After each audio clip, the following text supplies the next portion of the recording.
Hello. A little late. A little late. We got there though. Oh boy. You still believe in Max Chevron Grill Guardians? This is gonna be a Max Chevron day. I'm booting up Warhammer. Get a Rapunzel wig. Oh boy. What's up, people? Yeah, men at arms time. What's up, Zaylidin? Dim Dum. Starting to think that there are a few gold chevron units out there that might be okay. Specifically low melee attack. Great weapon type units. Maybe. Elite infantry is always very sus. Mid-tier infantry only works because they have a lot of armor. So we'll have to see.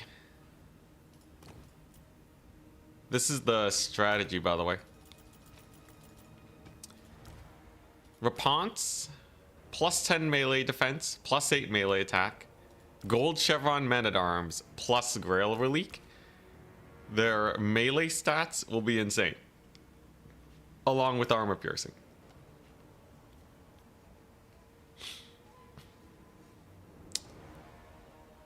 Now, what you end up with is basically any other great weapon unit, right? Let me check. What's like a low armor great weapon unit that's mid-tier? It's like a low armor great weapon unit that's mid-tier at like the 700 range.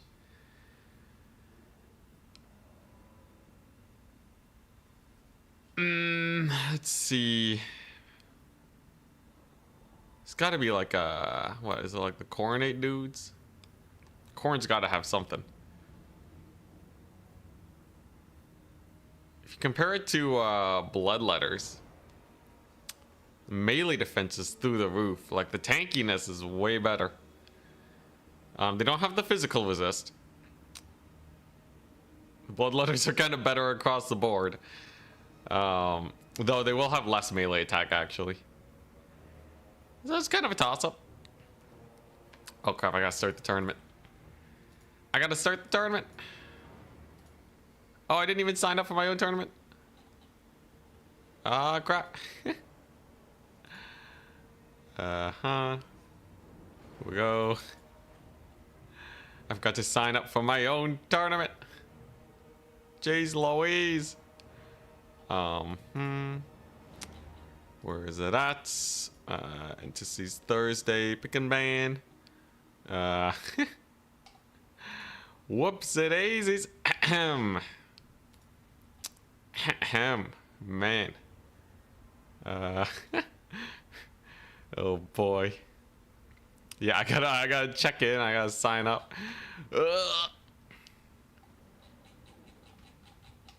Let's see here. Oh, I'm so sorry, everyone that's been waiting. Sure, that should do. And then if I go back, then I can sign up. I can't play, I forgot. All right, there we go. I'm signed up, I'm checked in, everyone else is checked in. All right, generating the bracket. At Goblins, sorry for late start. Round 1. All right, we did it. Huzzah! Alrighty. Alrighty. We're using an interesting pick ban system, by the way.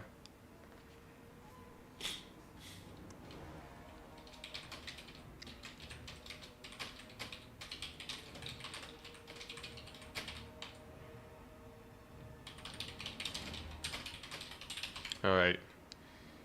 Alright. Let's see. We're up against Cowboy Bob.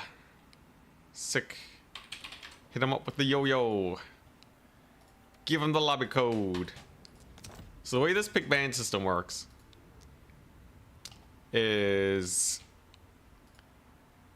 you both pick 3 factions, and then you both take turns banning factions.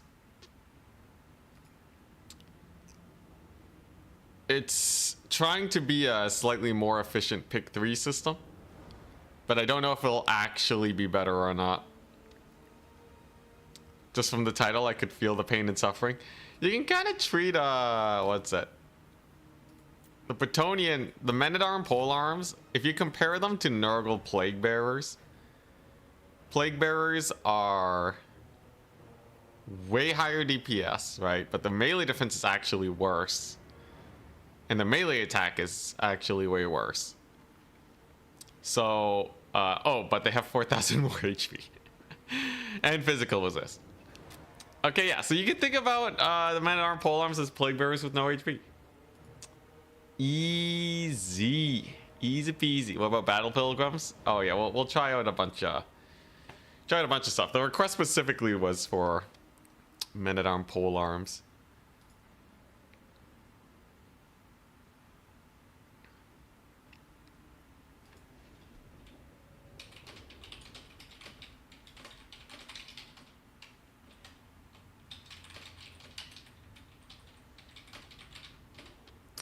Just messaging my opponent.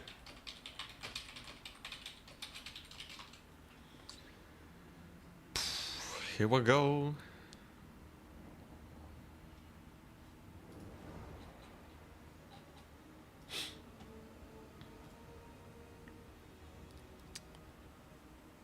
Yeah, even factoring in Cloud of Flies, the Men-at-Arm polearms are better, but...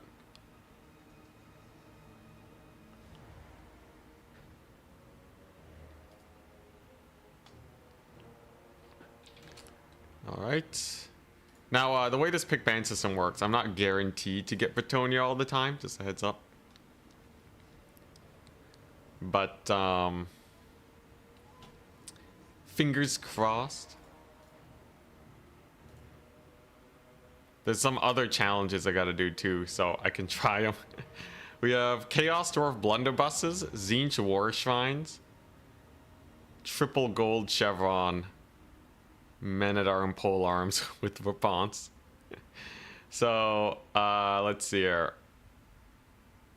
I also want to try winning with Malice again as part of the thing. So I'll probably go like Bretonnia and Skaven Deathglobes.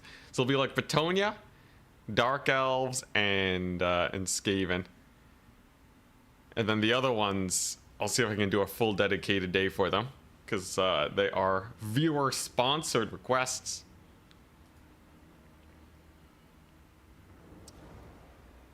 Will there be a Friday stream? Yes, there will. Oh yeah, I should probably set up a tournament for tomorrow. Dang it! I woke up late today. Total Tavern.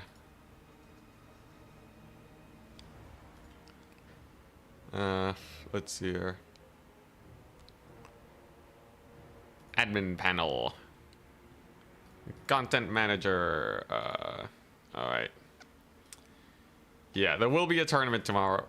No one else is hosting, right? I don't have to worry about that. Let's see here. Tomorrow is the 1st. Yeah, no one else is hosting. Dang, open slot for your boy Anticity. Hell yeah. I always feel bad about like taking up all the slots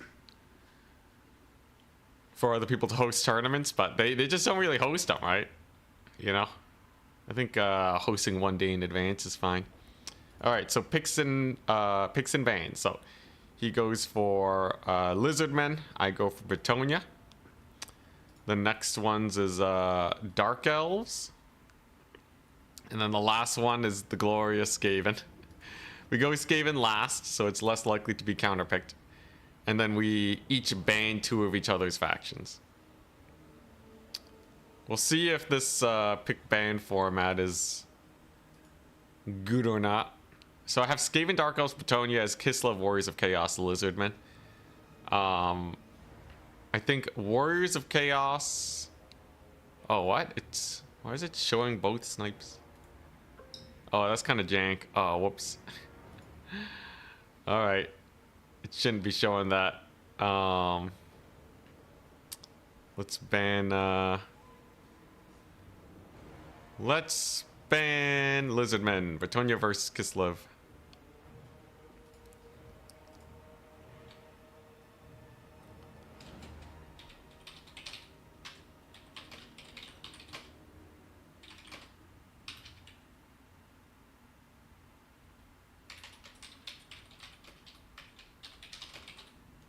Okay, he bans Petunia. So it's going to be Dark Elves versus Kislev. Ooh, some Malice Darkblade action. Alright. Anyways, yeah, there's a problem in that it shows... It's not supposed to show, the factions that your opponent is doing the thing with. Oh, crap. Yeah, okay, I see what I did wrong. Alright, save presets. Okay, so now it should all be hidden. Dang it. Alright. I think I fixed it though. And then I go to Total Tavern. Gotta edit the tournament. Oh my gosh, it's a disaster. It's a disaster.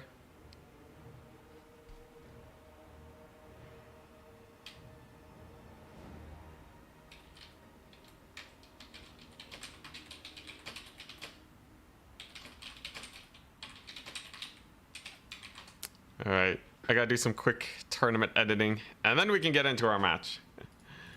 Oh, by the way, did you guys see in other news, did you see my Cathay win?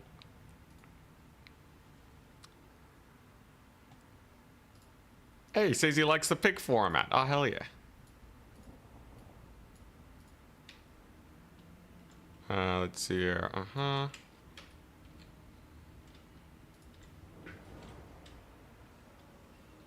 And then, all right. Save that. Oh, wait. Crap. I gotta... let's see here. At Goblins. There was an issue with the pick ban system showing the guest faction snipes. Top bracket bans 1, then bottom bracket bans. All right, do that. And we save it. There's an issue with the pick ban system showing the guest faction snipes. It's fixed now with a new link. All right, and then we do this, and then we do that. Also added to the description on refresh. All right, all right. All right, I think that's all the chaos that I needed to deal with. He bans Decrepit Moor. And it's what, Dark Elves versus Kislev? I'll ban Swamp. We'll play on Itza. Should be good enough. Ooh. Ooh, alright. How are you guys doing? Hey, Gideon Bass, what's up? Kylor, what's up, what's up? Alright. Alright. Oh, whoops. Oh, jeez, I clicked the wrong map. It's up. Alright. Jeez Louise. Long day. What was it? Someone wanted me to play Malice. I really didn't get that many Malice games in before, so that's what we're doing here.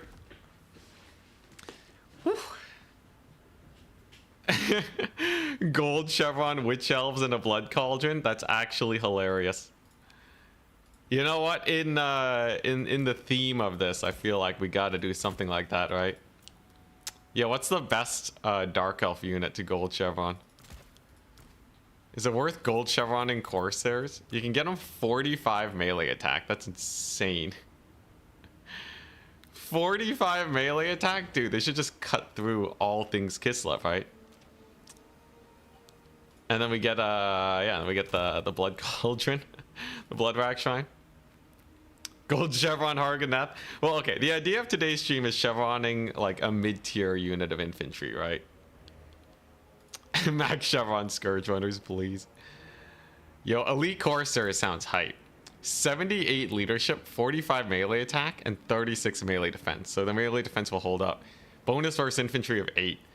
That is actually kind of ludicrous stat-wise.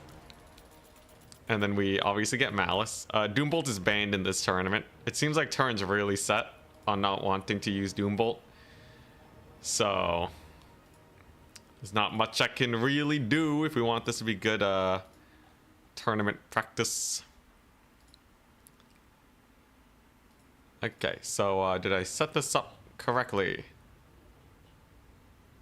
IR and UF. Okay, yeah, so that's good. Excuse me. Oh. Yeah, they're gonna cut through chaff like no one's business. And then we get the Bloodwrack Shrine, which is an extra 7 melee attack for leadership. The thing is though, I need to like really shut down his range units, right? So what is the best way, what is the best magic for disrupting a ranged front line? It's obviously Burning Head, right? We get Burning Head. We got Malice. We got Gold Chevron Corsairs. We're gonna die. Yeah, Turn doesn't want Doombolt. I don't think I'm gonna change his mind, so you know what? So be it. I had fun watching Charix crush it.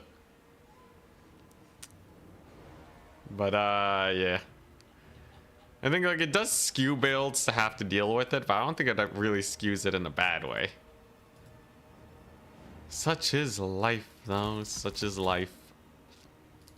Alright, so Kislev Cavalry. Cold One Knight should do pretty well into most Kislev Cavalry. A little slow, though, but they ain't bad. The Doom is too spooky. Spooky Doom. Yo, Bloodwrack Shrine causes terror. Hell yeah. Terror is actually not bad against Kislev. It's not as good as it usually is, but it will get their units to rout off a little bit sooner. Kislev is really strong versus shock damage, but in a grindy fight, like with Corsairs, it ain't too bad. Oh boy, he's ready. Yeah, so I need like some hella disruption here if we're gonna make this work. Let's see here. Bloodwrack Shine's also like super vulnerable to getting just straight murdered. Okay, this is not bad though. Take a little bit of that, and then I need like some sort of sick late game play against Kislev, right? What is my late game play? Is it really just Cold One Night micro into the horizon? Is it seriously just micro your Cold One Nights really well and hope for the best? It might very well be. Alright. Alrighty. Alrighty. This is a weird build, but let's do it. Oh, let's change from banner too. There we go. And now I can set up the tournament for tomorrow. So let's see here. Let's get it done.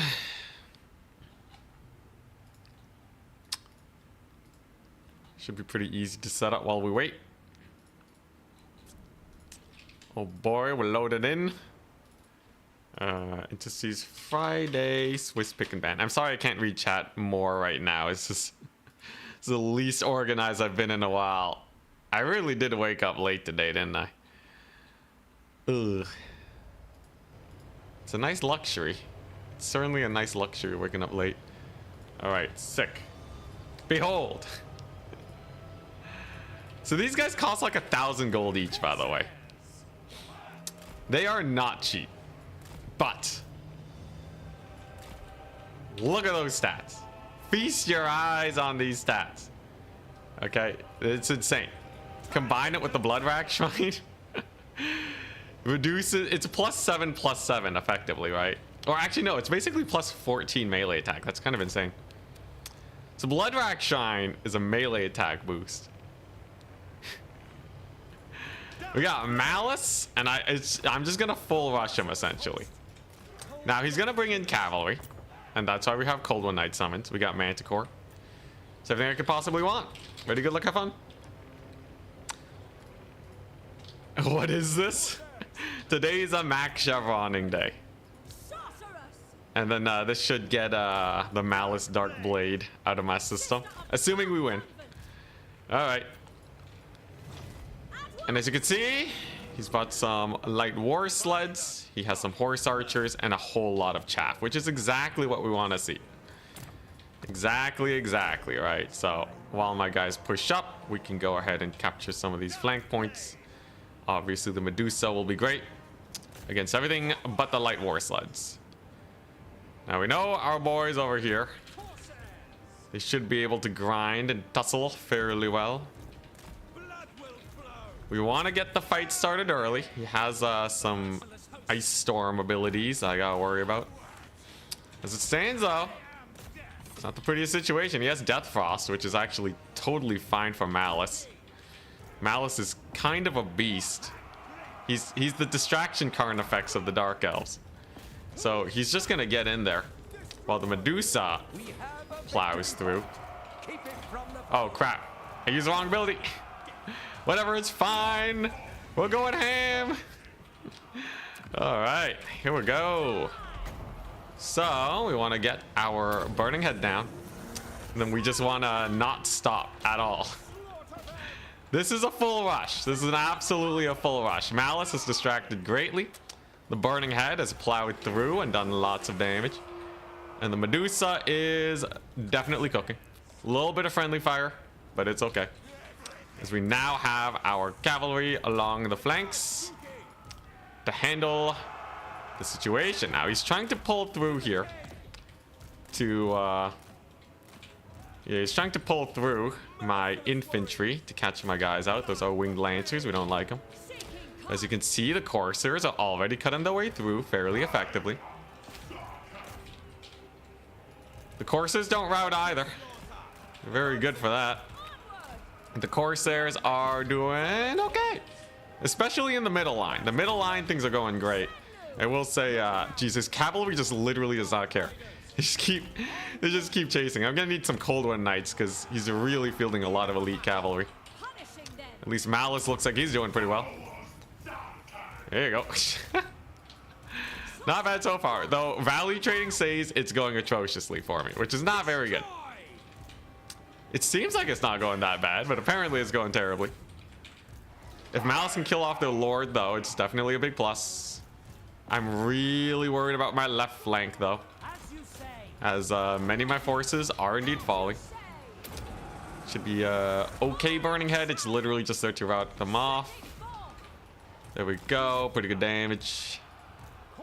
Shrine is doing pretty good. Malice is definitely doing fine for himself. And most of the cavalry's pretty brutalized. There's the passive trigger too, which is really, really good for me. And we only lost 2 Corsairs, which is honestly not the worst. It is not the worst. I just gotta kill off these winged lancers and such and keep my little caster here alive. We can definitely go for that Lord Snipe. You can see she's getting in a bit of a precarious situation. There we go. Honestly, the Corsairs are cleaving their way through pretty well. Okay, nice. Get a big charge on these Cossars, I guess. And then it's going to be a Manticore to deal with the cavalry. That should work out fairly well for me. Looks like Malice.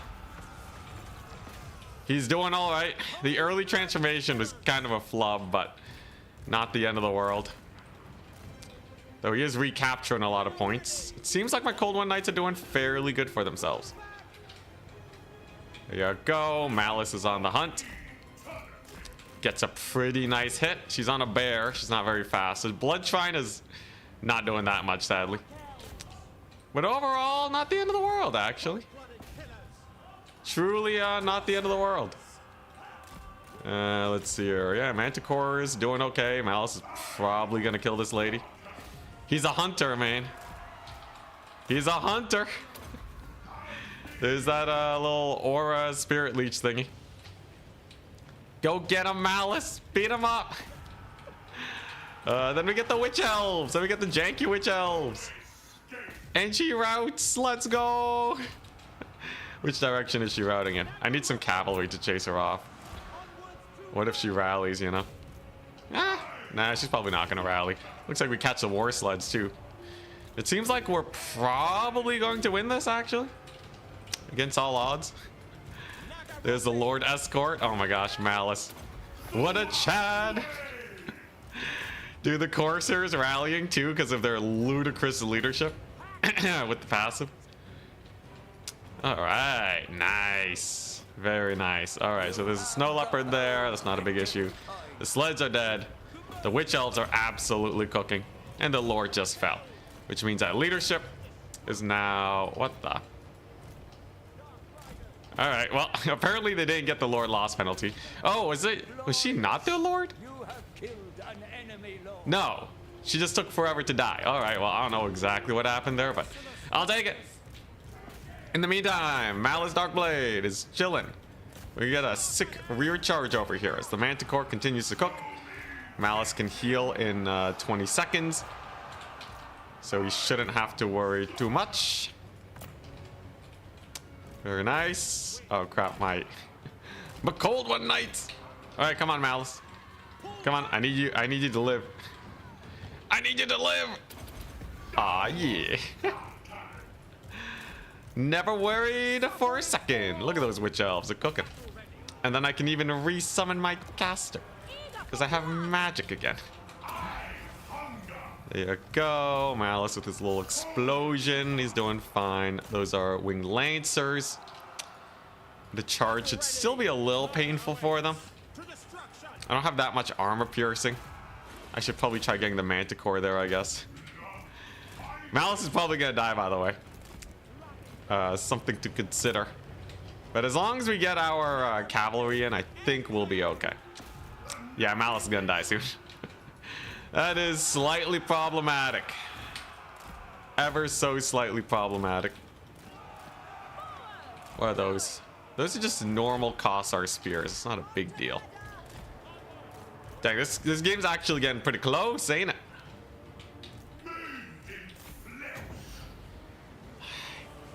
Really want to just route these guys off.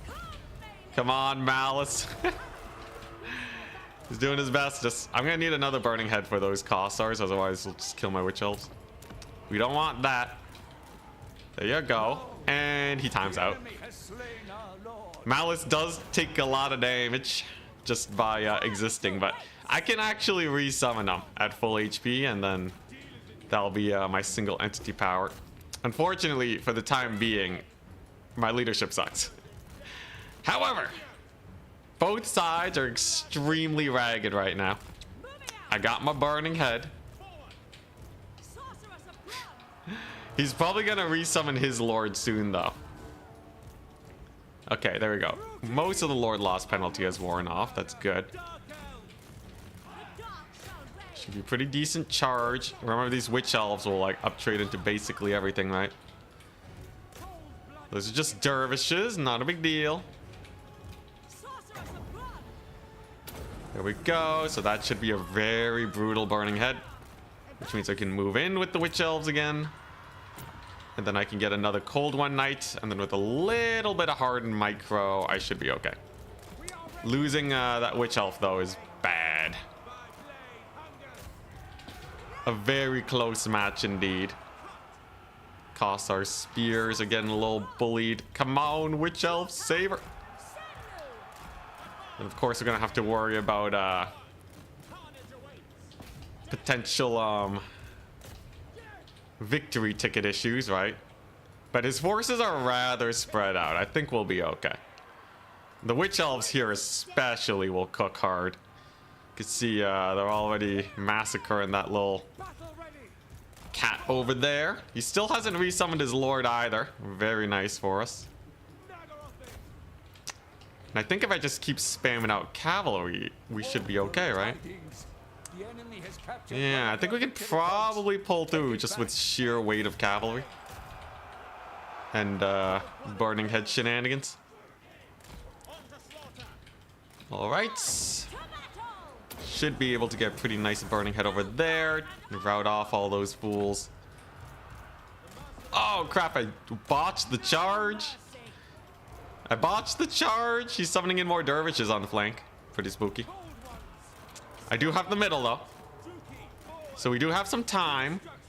But the massed halberds are going to be a little bit of a problem. However, Manticore is in on the high ground. It's going to be great for routing these guys off. Plus, we have our passive triggered for most of my cavalry. So as long as they actually can win this, we'll be okay. I can use the witch elves here to clean up shop. And then I just gotta win this high ground fight. Manticore will be amazing for this. There we go. Saving up for this elite cavalry squad is saving my butt. He does have some wing lancers, but they might not be enough here. As first things first, that's a mighty burning head. Cold One Knights are doing well. We have routed off most of his forces here, which means I really just gotta deal with the solid end game, right? We just need a clean end game. Here we go. Anti-large cavalry against winged lancers, and then a couple more dervishes. Not a huge issue. We have one over on that far side. Do I win on a 2-cap? I think we do. Now, do I save up for Malice or do I bring in more Cold One Knights? Cold One Knights are the heroes of Dark Elves. I don't see any peasants. Yeah, the way the pick ban system works, there's no guaranteed peasants. But there we go. This is the second point. 400. Okay, yeah, we do win on 800 tickets. I think I literally just need more Cold One Knights to deal with his cavalry, and then we win. Or we resummon Malice and all my guys get exceptional leadership, but they're already doing pretty well. Look at those witch elves too. They're actually cooking. I don't have enough magic for another spell, but I can use a sorceress literally just to capture. There we go. That's another big rout. I think we did it. I think we did it. Oh my gosh. The Max Chevron Corsairs. They did it. God, this match was difficult. This is a very, very difficult match. But he's finally running out of steam. Oh man, I really needed that Lord Snipe to have won this match. Oh my gosh, there we go. My boy Malice is back. He's back. Leadership is stabilized. All my guys will be vastly more effective now. Oh, Giga Sweaty. Oh my gosh. Yeah, that was quite the game, wasn't it? That was quite the game. Jeez. The amount of sweat I gotta dish out to complete these meme builds is brutal. Oh man. Yeah, he comes back in demon form. It's kind of weird, you know, whatever. It's another reason not to run Malice. So when you summon him, you don't get both HP bars, but you probably would want them in demon form anyways when you resummon him. But it's still a little silly. You know, once he goes arcane, you can't go back though. Hey, nice. The foe's victory point. Armored Cossar should be no issue. A little bit of a collapsing charge here with the bait so that they miss target. It's a very nice cavalry trick you can do to wreck your opponents. God, look at these guys. 925. 925 for these Corsairs, man. And they have like no HP. Oh my gosh. I trust in Max Chevron Corsairs, just not Men at Arms. Dude, the Corsairs, I'm really interested to see how much value they got. I would be surprised if they actually got a decent amount of value. Some of them probably did. And he didn't have the war wagons microing around, causing me pain. But I'm pretty sure overall they were not worth. We'll see though. Get him, Malice. Yo, he's making it kind of awkward for Malice to actually land hits without getting out of the box. It's kind of funny. We must save the points. I need some cavalry over there. These bleak swords will do well. Alright, there we go. And the point is ours. Yo, what is this? What even is this? What's going on, man? Alright, here we go. Yeah, he's gonna try pulling in his skirmishers on the point, but they don't have the capture weight, so it should be pretty over now. Should be pretty over now. There's another Reaper of Souls over there. Is gonna help rout him off. Does Malice cause terror when he's in Zarkan form? He doesn't even cause terror. What is this guy? Bro. Dude, if Malice caused terror when he transformed, he would be slightly more viable. I might actually consider him more if he caused terror, but he don't. All right, there we go. At least he has a couple mini explosion abilities, I guess.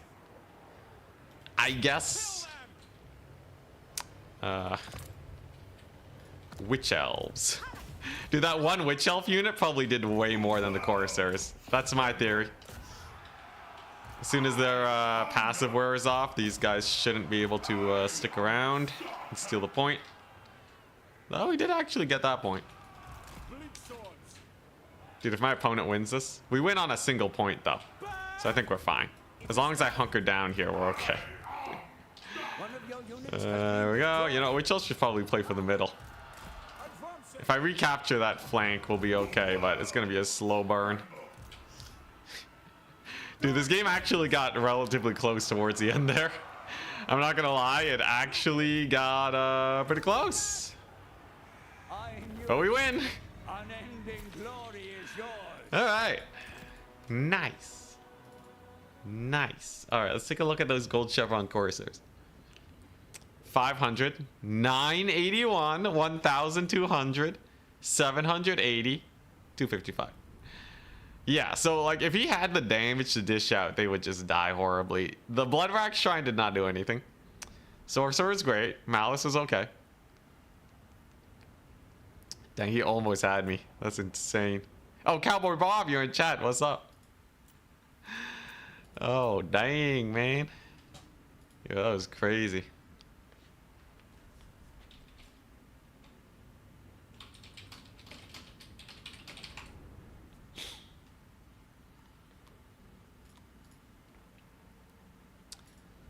All right. Very interesting. Cold One Knight's obviously carried. That one Manticore is great. Dude, look at the Witch Elf, though. Witch Elf is cheaper, got 1,600. Why not just spam Witch Elves? Oh my gosh.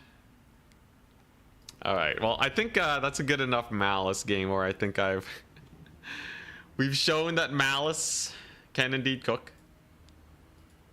Now we're gonna keep trying to get our Bretonia game in, though. Because we definitely want to do that. Poof. God, that was a crazy match, though. I had to play my heart out for that. It felt like the Turn Grand Finals. Also, Kislev almost coming back at the end is terrifying. They're so good at holding points because they're practically unbreakable when it comes to point holds, and they have a lot of capture weight.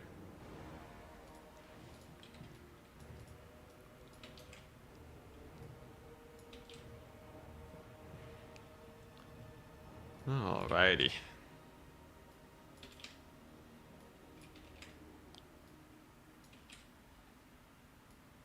So, yeah, I'm just setting up the tournament for tomorrow.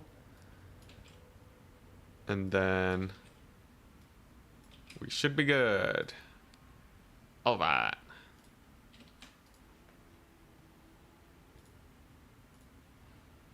Hey, what's up, Carnage? Things are going great. We just won with Malice Darkblade Gold Chevron Corsairs. It's the dumbest thing I've ever seen.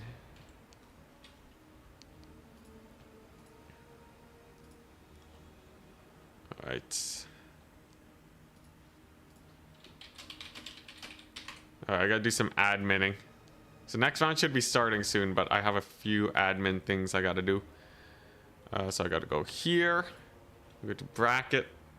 We go here. Gotta fix our score, and then I think we're good.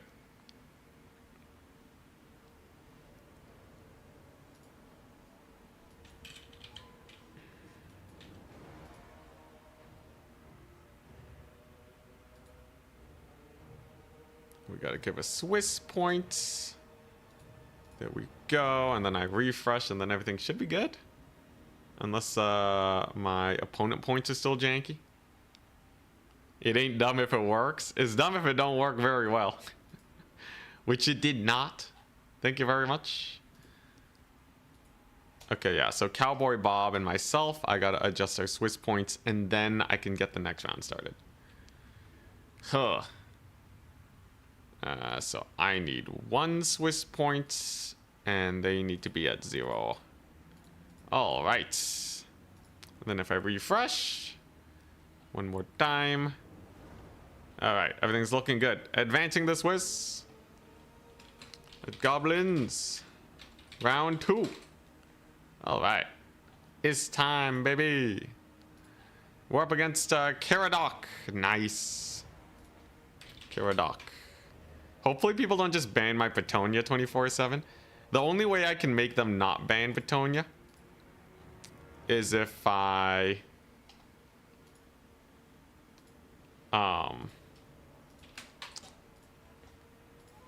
need to give them a good matchup. Like, I gotta leave the good matchups. You gotta buy around. Rip. It happens, man. The world be cruel. Let's see here. Cowboy Bob. Where you at? There we go. Okay, nice.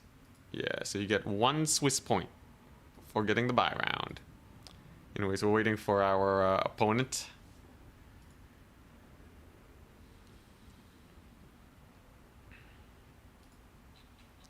Let's double check that the tournament is all set up for tomorrow. Anticity's Friday Swiss pick and ban. And it looks like, indeed, everything's looking good. Ah, hell yeah. Ah, hell yeah.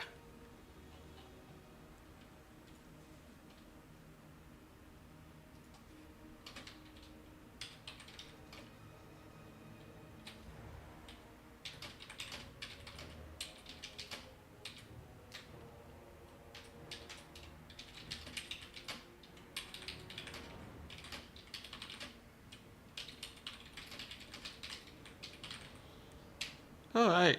Oh man, all the adminning is done. I can relax. I can relax. Alright, so to give Bretonia the best chance here, I need to pick Bretonia first, so that my opponent will try to bring as many Bretonian counters as possible. Caradoc went for green skins. Love to see it, love to see it. So, let's see, what do I have? What request? We got Zinch Warshine, we have Skaven Death Globes, so yeah, we'll put out Skaven. So Bretonia, Skaven. Skaven's good against Kislev, bad versus Greenskins. He's not picking a lot of factions that are good against Bretonia. I think he just intends not to play against Bretonia, like he's gonna ban it. Which would be kind of a shame. There was a Chaos Dwarf Blunderbuss build that people wanted to see. So maybe we'll try that. And Tomb Kings. Okay, that's not too bad. Now, who am I banning? Bretonia's good versus Greenskins. Honestly, Bretonia's kind of good versus everything here. I think I just banned Tomb Kings so I don't have to play Skaven versus Tomb Kings. Greenskins are good versus Bretonia with the right build. Really? Does it involve Black Orcs? So he bans Chaos Dwarves. That's a really good sign. Okay, so I ban Greenskins so that it's Bretonia versus Kislev, right? Because I don't want to play Skaven versus Greenskins. But I'll play Skaven or Bretonia versus Kislev. Yes! Bretonia versus Kislev, let's go! Alrighty, sick. It does involve Black Orcs, I see. Alright, so map bans. Map bans.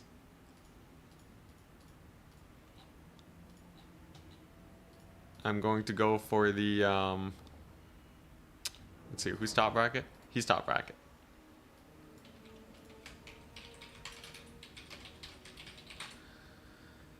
Alright. Haunted Vale, Dust Bowl, and Crystal Lake. Unwashed chevrons it is. These are the most elite men-at-arms you've ever seen. Now, okay, so he bans Dust Bowl. It's Kislev. I'm surprised he doesn't want to play Dust Bowl. Oh yeah, and people also wanted to see like one Blessed Field Trebuchet, right?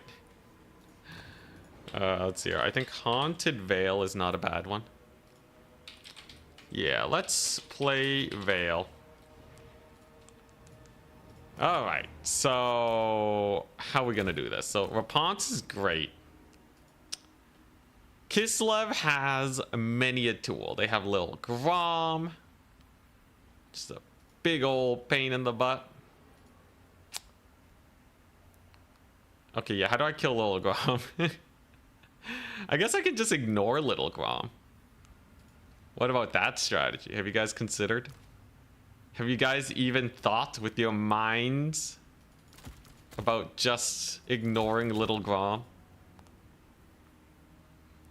Rank 9 Trebuchet for boosted accuracy? Dude, it'll cost 1,115, but it does give me basically a perfect spend. So I think I am morally obligated to go for it. Alright, I think I have an idea. In the case he goes for Lil Grom, I should be relatively okay. I will need a caster. Almost forgot a caster. And Kislev... Okay, Bretonians still summon Manticores. That's good at least. Lore of Heaven's any good? Uranan's Thunderbolt to kill off his some blob cavalry units. Or do I go the classic Lore of Life? Be a boring man? Actually, this is a pretty cool strat. Yeah, I can do this. Okie dokie. Okie dokie. Rank 9 bloats. Oh my gosh.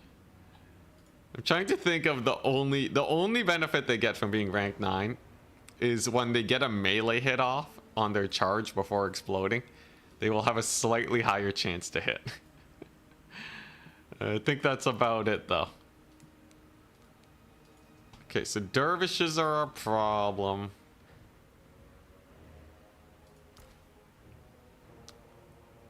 Anyone know if the champions of... Oh, champions of Cornell have anti-large. That's kind of bonkers. It's kind of bonkers.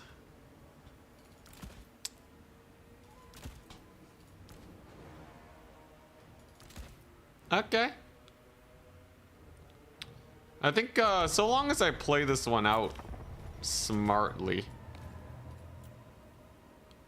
it can't be that bad. We're gonna use Raponce's banner here. The morale hit to your opponent due to confusion. They were confused and what's the Pokemon thing? Whatever. They hurt themselves in confusion. Yeah, that's what we're doing. So the Blessed Trebuchet, it is technically useful for shooting into friendlies. So if I hard micro it and just shoot into any blob I see on my infantry core, we should be good.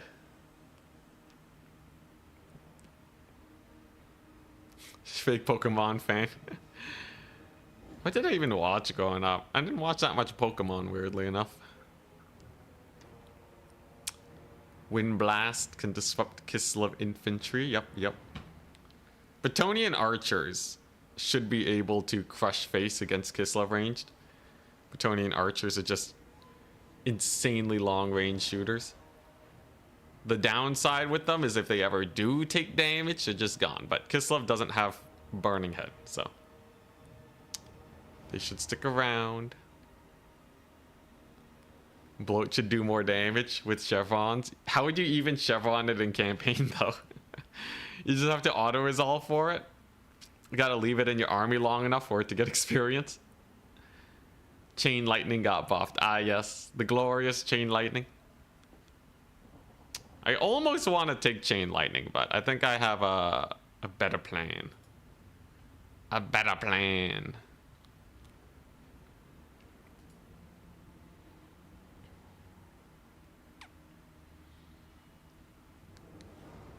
Also, yo, this pick ban system is kind of fun. It's kind of fun.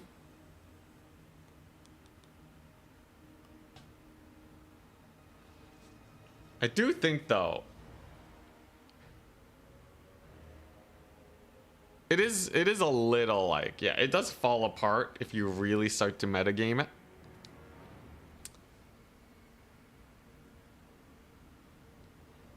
So I might change it up again. Because, like, technically, right, if you go for, yeah, like, you can just hard counter the first faction that your opponent picks. Right? The first faction they pick. Right? If your randomly suggested faction hard counters them, then you can just pick 2 more hard counters, ban their other 2 factions, and then it's done. Then again, it wouldn't be any worse than a random blind pick.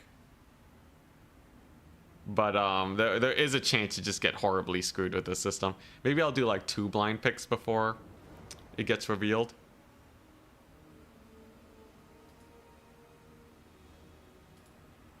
Customize. Yeah, maybe I'll do 2 blind picks first. So let's remove, yeah, remove that. Save preset. Yee. Ah, hell yeah. Game started. Here we go. The Bretonian Mantide. We are going very heavy on the Mantiding, by the way.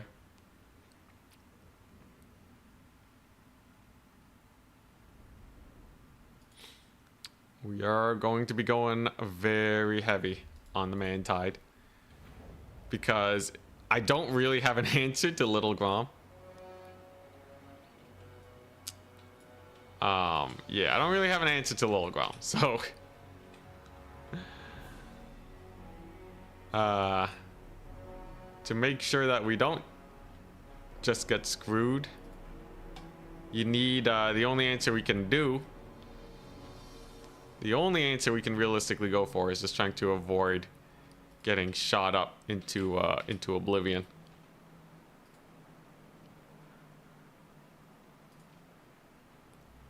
Sorry, I just have to do some adminning. Here we go. There's your disgusting, just disgusting gold chevron trebuchet for the accuracy. I know you guys wanted to see it.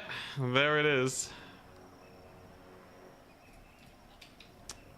So these men-at-arms are going to be my core center line here. And with the Grail Reliques, they should be nigh unbreakable. Combined with Reponse, they'll be able to fight their way through more or less anything. There's the Peasantry. And there's the Trebuchet. I'm gonna die. I'm gonna get murdered. Alright, here we go. Ready? Good luck, have fun.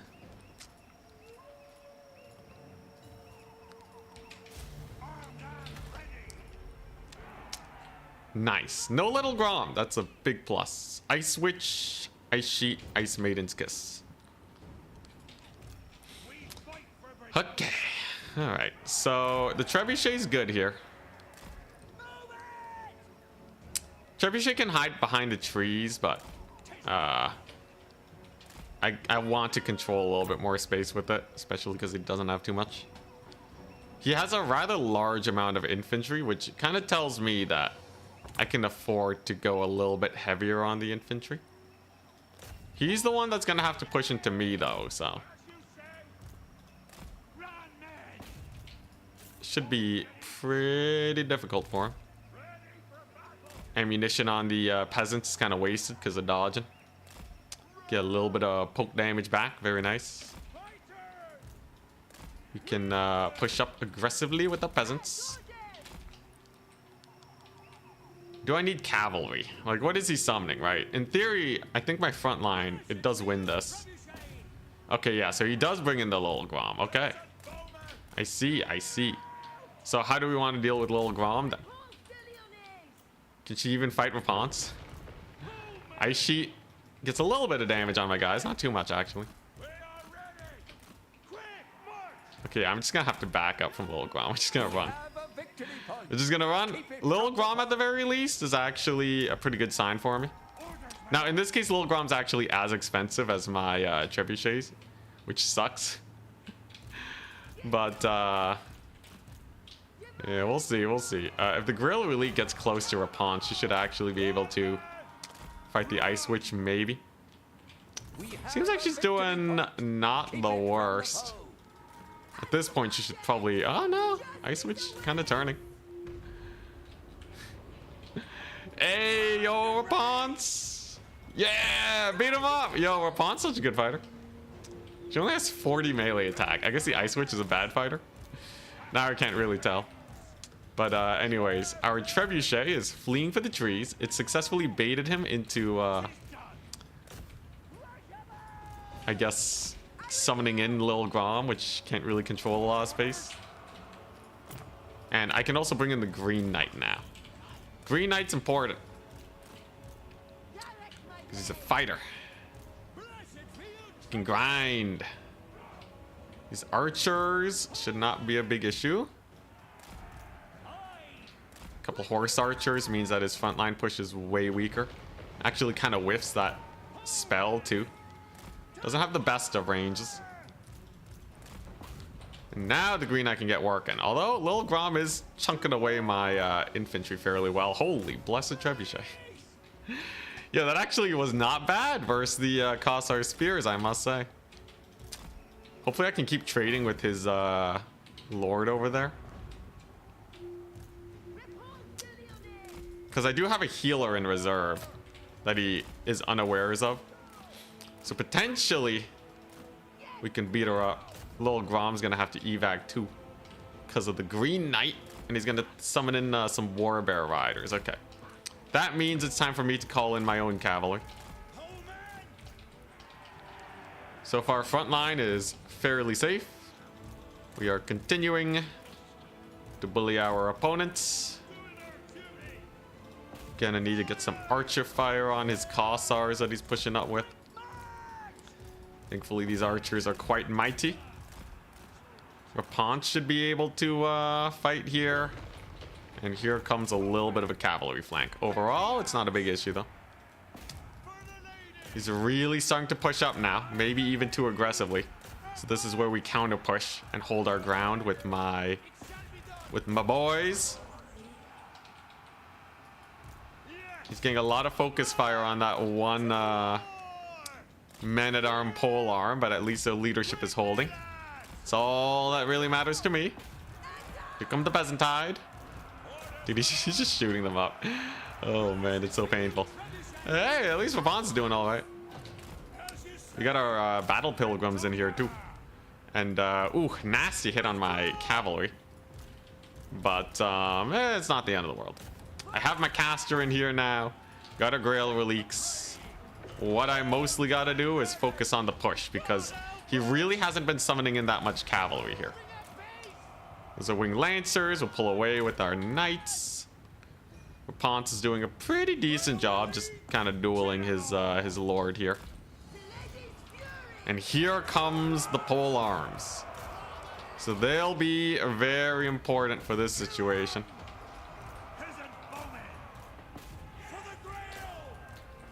Okay, here's the caster. Oh, there's the heal.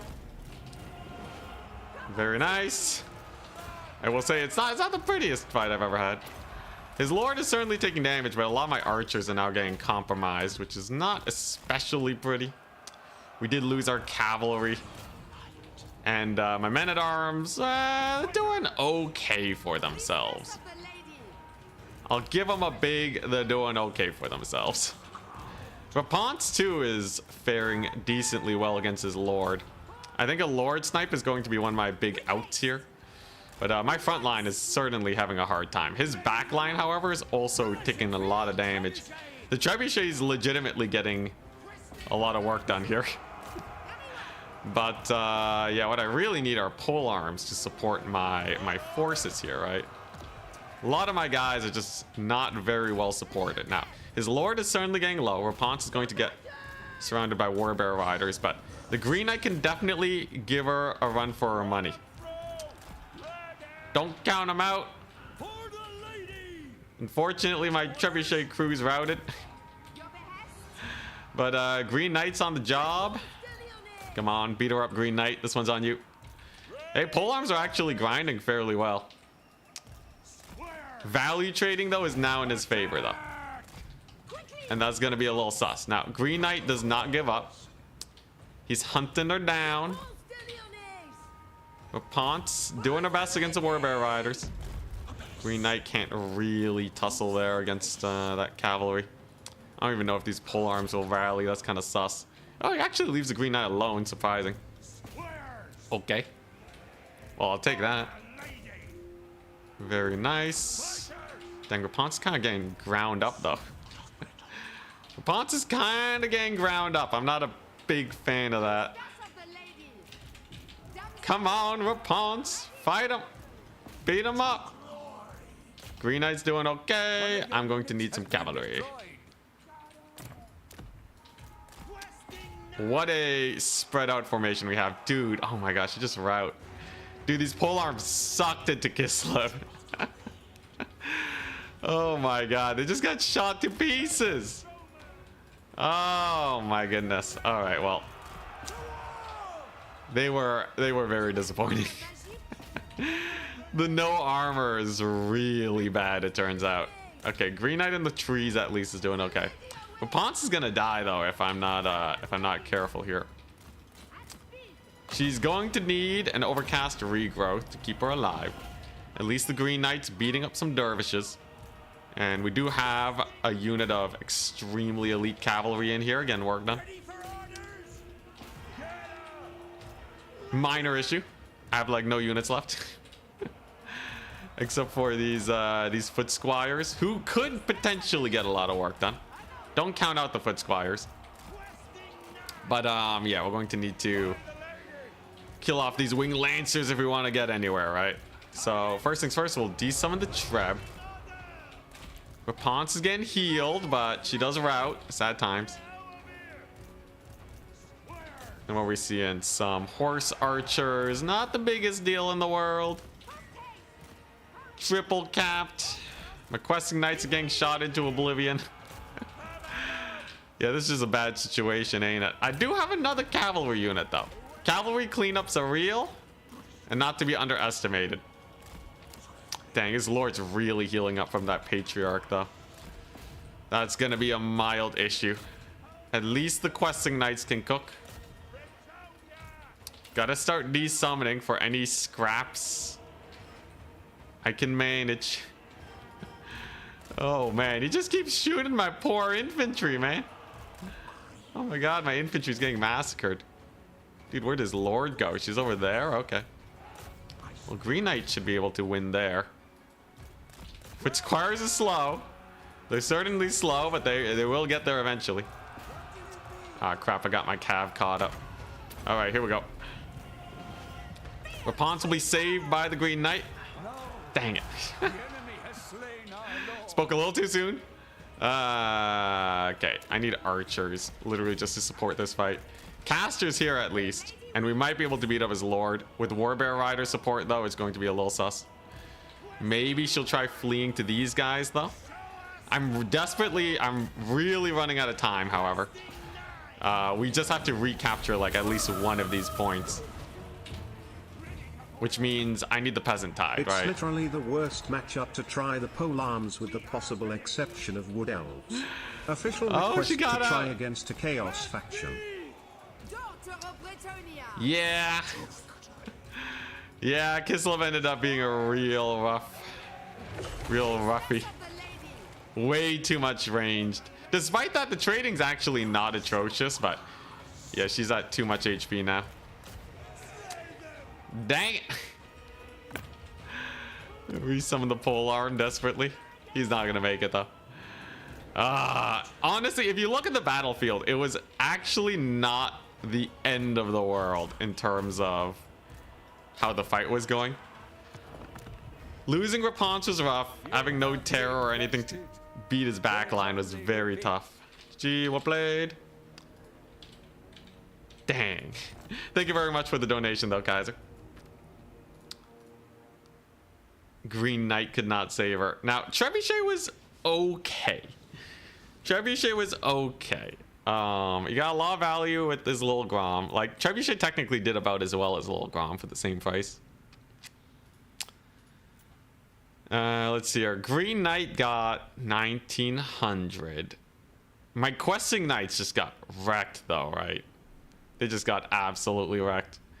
And then the polearms. Okay, yeah. We'll save the polearms for like a chaos faction. Response with the 2000 though.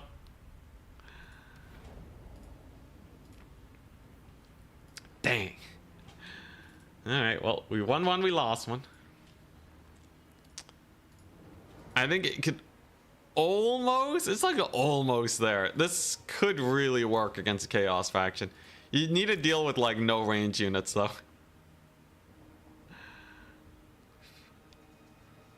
Why is it all Kislev? What do you mean, why is it all Kislev?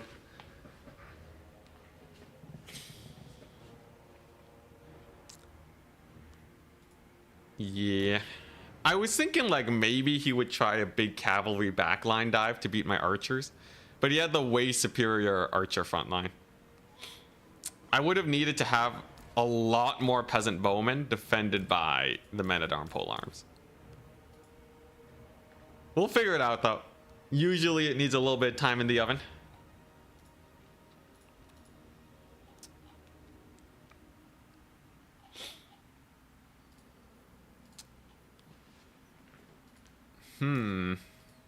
Yeah, how much is the chevron normie treb?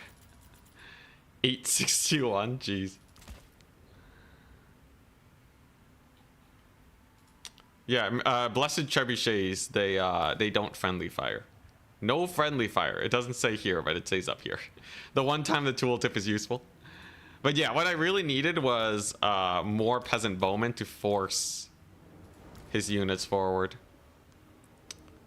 What's the hardest counter faction to play against? Like, you mean the worst matchup in the game or what?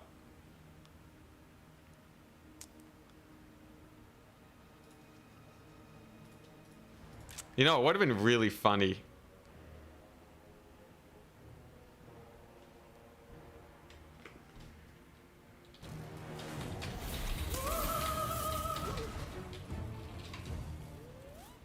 More curls, bro. More curls? Alright. My arms just recovered though. Thank you so much for the 50. Holy crap though. Yeah,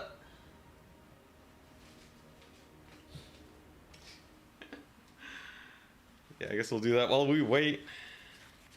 There's a replay we can watch while we while I exercise, so that's pretty fun. Downloads. Get that replay into my Warhammer replays. Apparently this was talked about the other day. Let me see this. Warriors of Chaos versus Plutonium. Oh, he went. They went for Men-at-Arm pole arms. All right, let's do this. Let's see this against Warriors of Chaos. Did he not burning head them into oblivion? Let's see. Oh. 1, 2, 3, 4, 5. What's the worst matchup?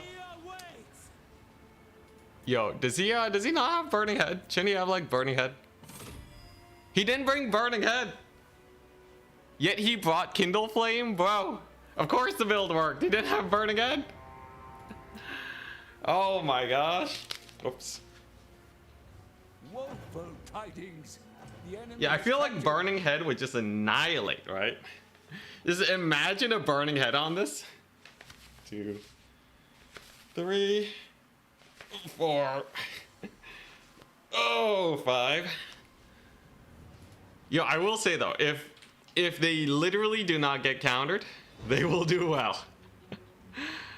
Hey, look at that, dude. They're beating the Chaos Warrior Halberds. Yeah, so it is just a death blob. You know, this would actually be really funny versus Slanesh.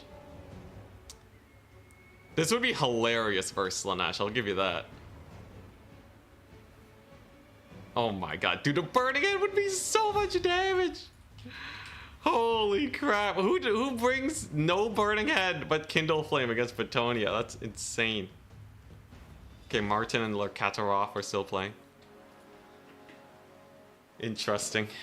Very interesting. One. This PvE formation, 2, 3. Okay. Oh, 4. You have the 5. Let's see. It was pretty one-sided though. So like it shows that if you can actually get a melee fight with the Men-at-Arm pole arms, they will definitely win the grind. So it's like any faction that you blob against. You guys think you can win against Nurgle with that? You think you could just hard anti-Nurgle it?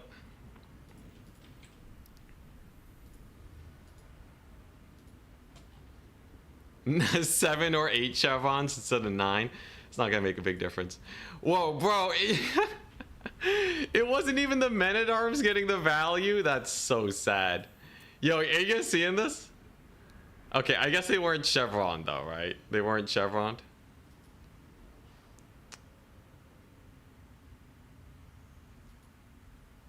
He also brought Alberic. Yeah, I don't know.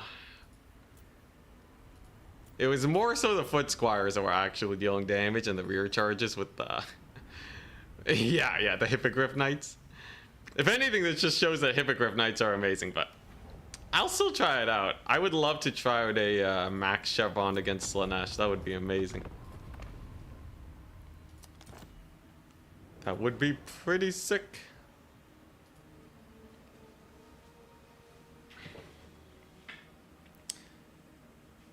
Okay, let's see. What other factions are like super melee heavy? You know, it would probably not be that bad versus Dark Elves. Because Dark Elves, to get their DPS in, they really do need to like punch through that front line with their infantry. But if they suddenly just have a bunch of Men-at-Arm pole arms just holding the line forever, I think that would be pretty bad for them. The problem is if they bring a lot of spellcasting magic. Oh boy, then you're a little screwed. Like if they go for a burning head or something, but usually it's like Melkoths if they're dealing with Betonia. So I could kind of see it. Melee Wood Elves. Yeah, melee Wood Elves. Yo, Rapunzel is pretty cheap for how good of a fighter she was. She did a lot of damage to his to that Ice Witch.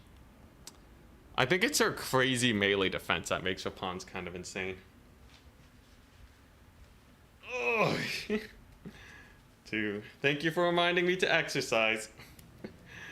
I need it.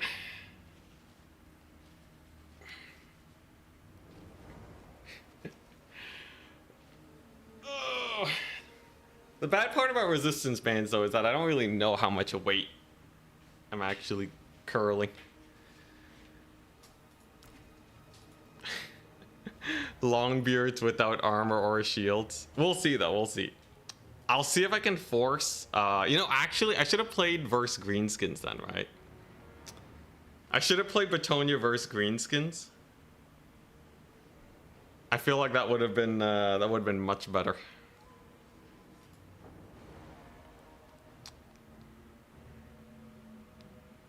It doesn't matter how much weight. The people are curious though.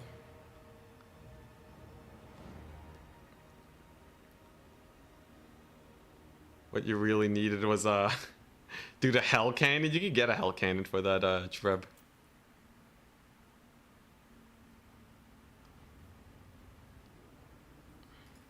Wait, Blessed Trebuchet's a downgrade for AP? 270?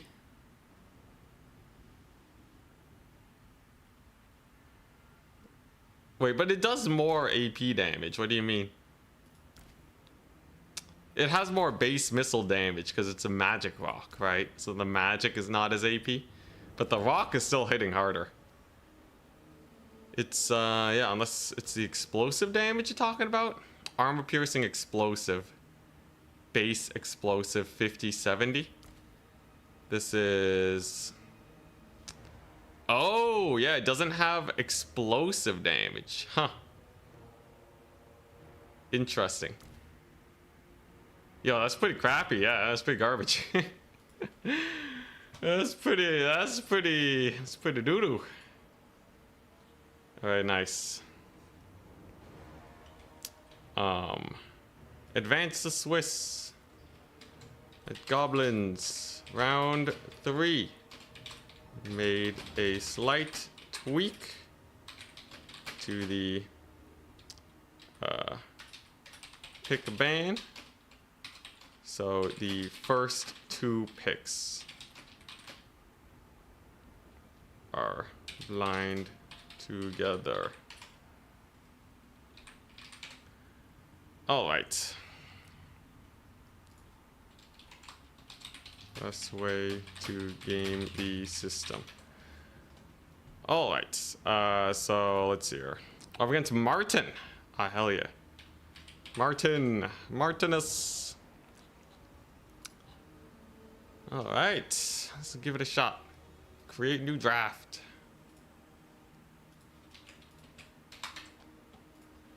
Let's get him in here. I gotta try making this thing work. So still I gotta do Skaven with Death Globes. Preferably I can get the Batonia though, so I'm thinking like Batonia, Skaven, and Zinch maybe?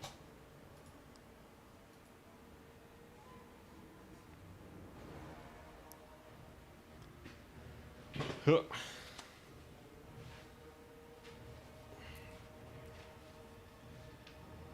Ugh. Eek. I'm getting tired.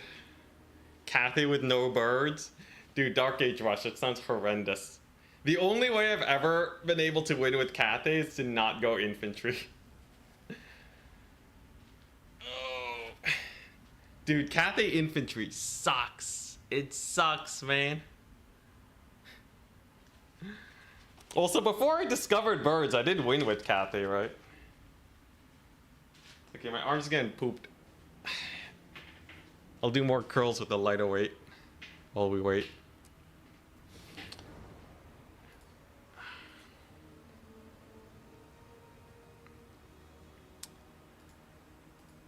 Yo, I should have like a to-do list, like an Anticities to-do list of stuff on stream to win with. Let's see here.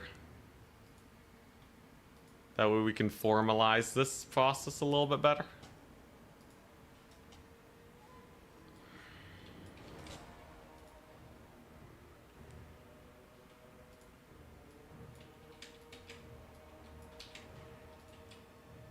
Yeah. Kind of big and boom. Response. I really type it in response.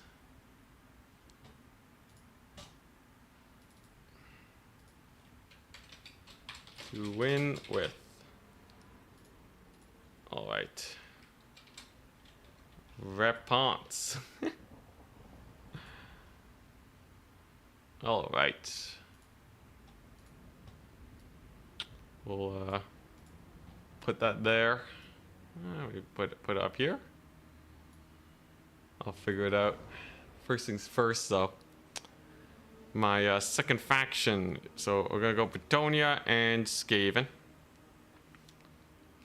He goes Slanesh and Beastmen. Okay, this is actually as perfect as it could possibly get, right? For me to make a mega box. I just need something that's really good versus Slanesh and Beastmen. Something like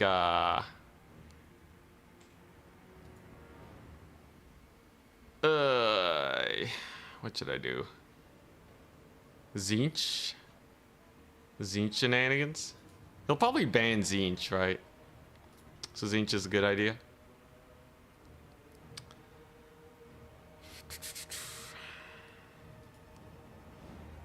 So I'm gonna ban his greenskins first. Dang it, he banned my Bretonia. They always ban the Bretonians. Okay, so he wants to play Beastman or Slanesh versus Skaven. Well, yeah, let's get rid of Slanesh. We'll do Skaven versus Beastman. That should be fine. That should be good enough. Alright, so someone wanted to see Death Globes, right?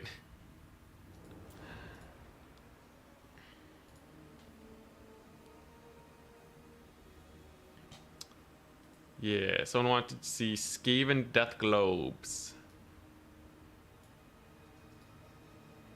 Oh, that text is way too small. What if I align it to the right? How do I make this look good? That doesn't look very good at all. Let's left align. Do we have any artistes out there? Whoa, he picked Beastman against Tzeentch? You crazy, man. Alright.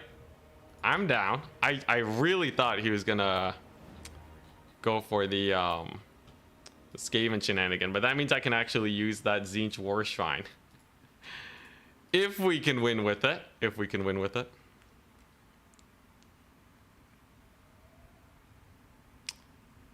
Let's see here. So what is this? Round 3. And all right, I'll Ken L for the $50. I'll do curls. I'll do curls to failure. That's a lot of money, man. Thank you so much. Holy crap. All right, here we go. Man, yo, when I do the weighted, when I do it with the straps, it's like so easy now. It's like nothing. Alright, so I gotta figure out how to beat Beastmen with Tzeentch. In theory, this is actually really good because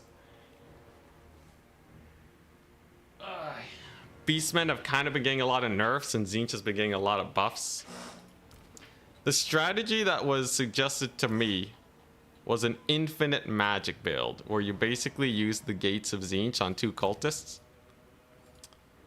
And then you have infinity winds of magic. There's one thing I'll change about it, though. And that's going to be swapping out... Actually, Penumbral Pendulum versus Beastman. Penumbral Pendulum can do, what? 50 damage in a line for 16 winds of magic. 50 damage. So, in theory, if you overcast it, it should actually be not bad. You know what? Let's try it.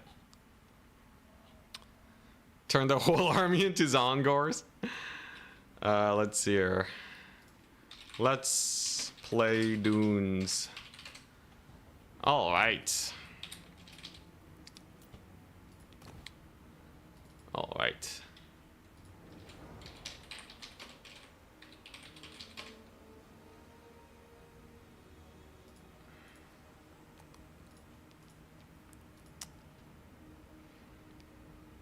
Bro's getting jacked. Yeah. Ripped City by the end of the year. All right, now what do I want to do? You know what? That's pretty hilarious. This is effectively going to be a kite build of sorts. Let's see. It's against Beastmen. This is not the worst. I think I can do slightly better though. You know what? Let's just take 2 of these. Why not? And then, yeah. Do we really just want Zongors v Zongors? In theory, I should be able to field something better than Zongors, right? What, the 50 armor? I could take Forsaken of Tzeentch, which is always a pretty safe bet. I think I do want 2 of those. We'll take a bunch of these. And a bunch of these. And yeah, I just gotta make sure I don't get skirmished to death, I feel. That's really the only thing that has me worried. Otherwise, options are most definitely plentiful. Beastmen are kind of a weird faction. So they do have some archers that get a lot of work in. They can do a lot of damage. But are they truly a threatening faction? In the melee grind, much less so.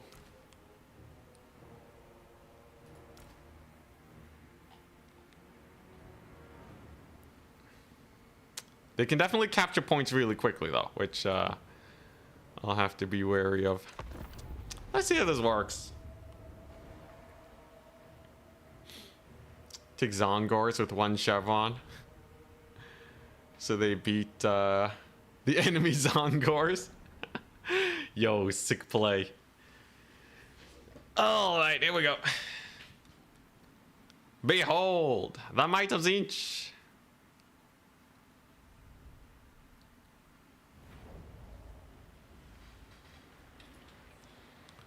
Alright, so this is Darstrix's magic spam build with the War Shrine. With Aeson the Fallen. Aeson is my choice. The idea here is I should be able to hunker down on one of these points pretty well. Ready? Good luck, have fun. Beastmen don't really do that well against these types of single entities. And I'm basically just setting up for like the fattest penumbral pendulums ever. Overcasting it is fairly cheap at 16 winds of magic. It does 50 damage, mostly AP. Kairos has a ton of magic, regeneration and resetting. And then you got these lads who both have the Gate of Tzeentch.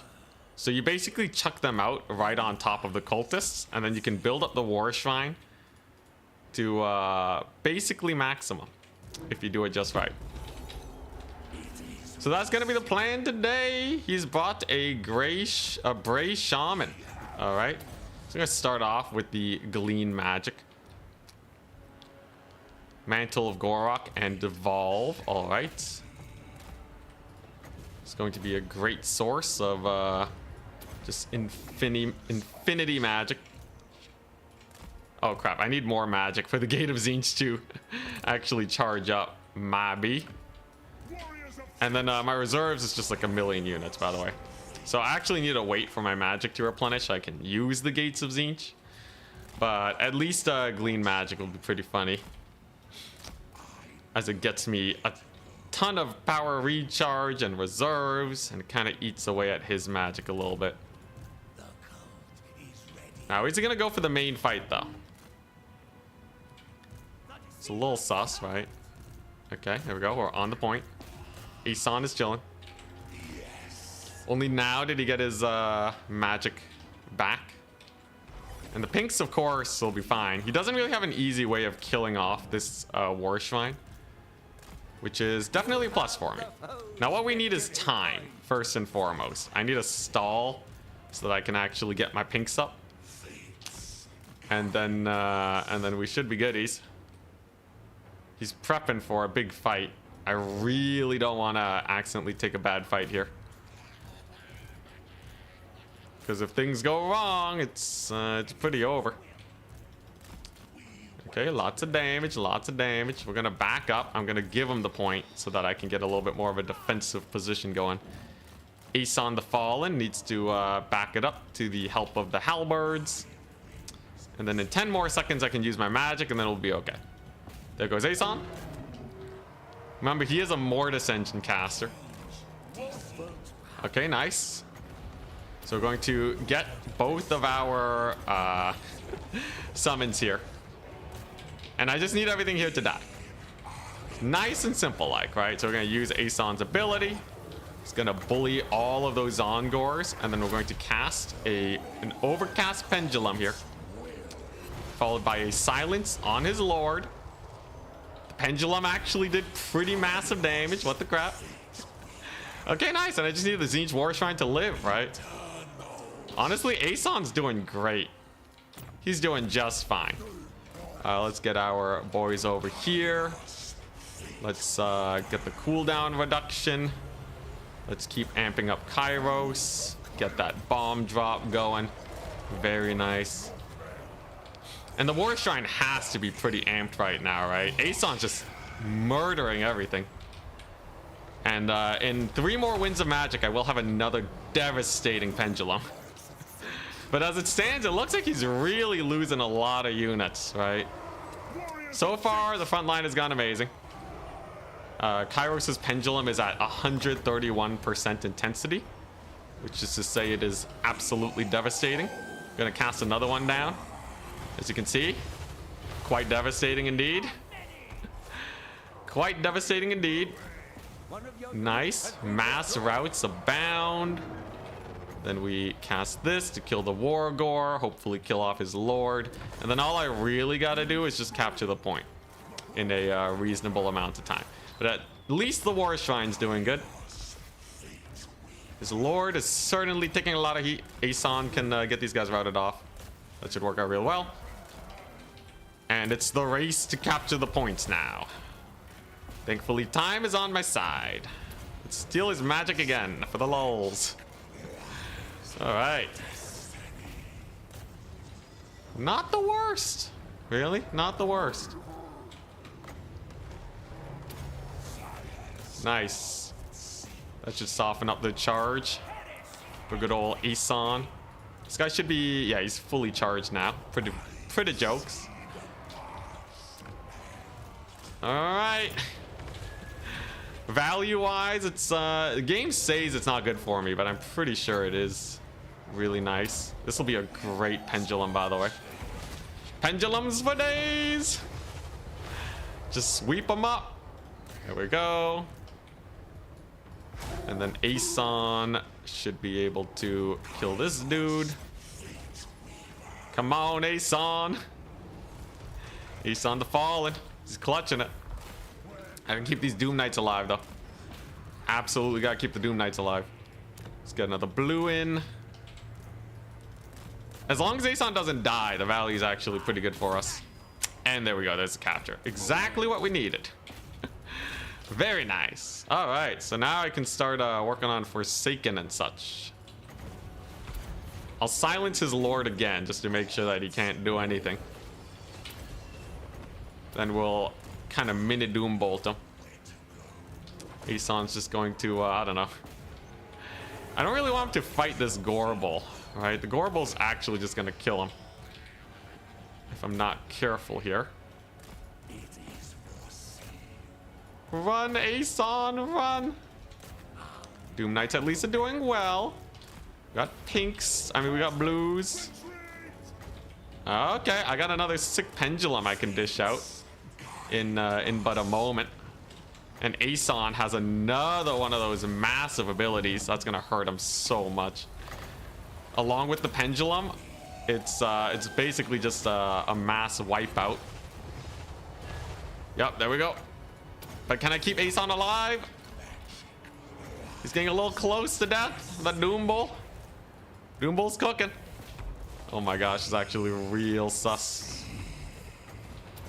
I need that Lord snipe, I think, if we really want to win this. Okay, nice. The Doom Bull should be able to catch him.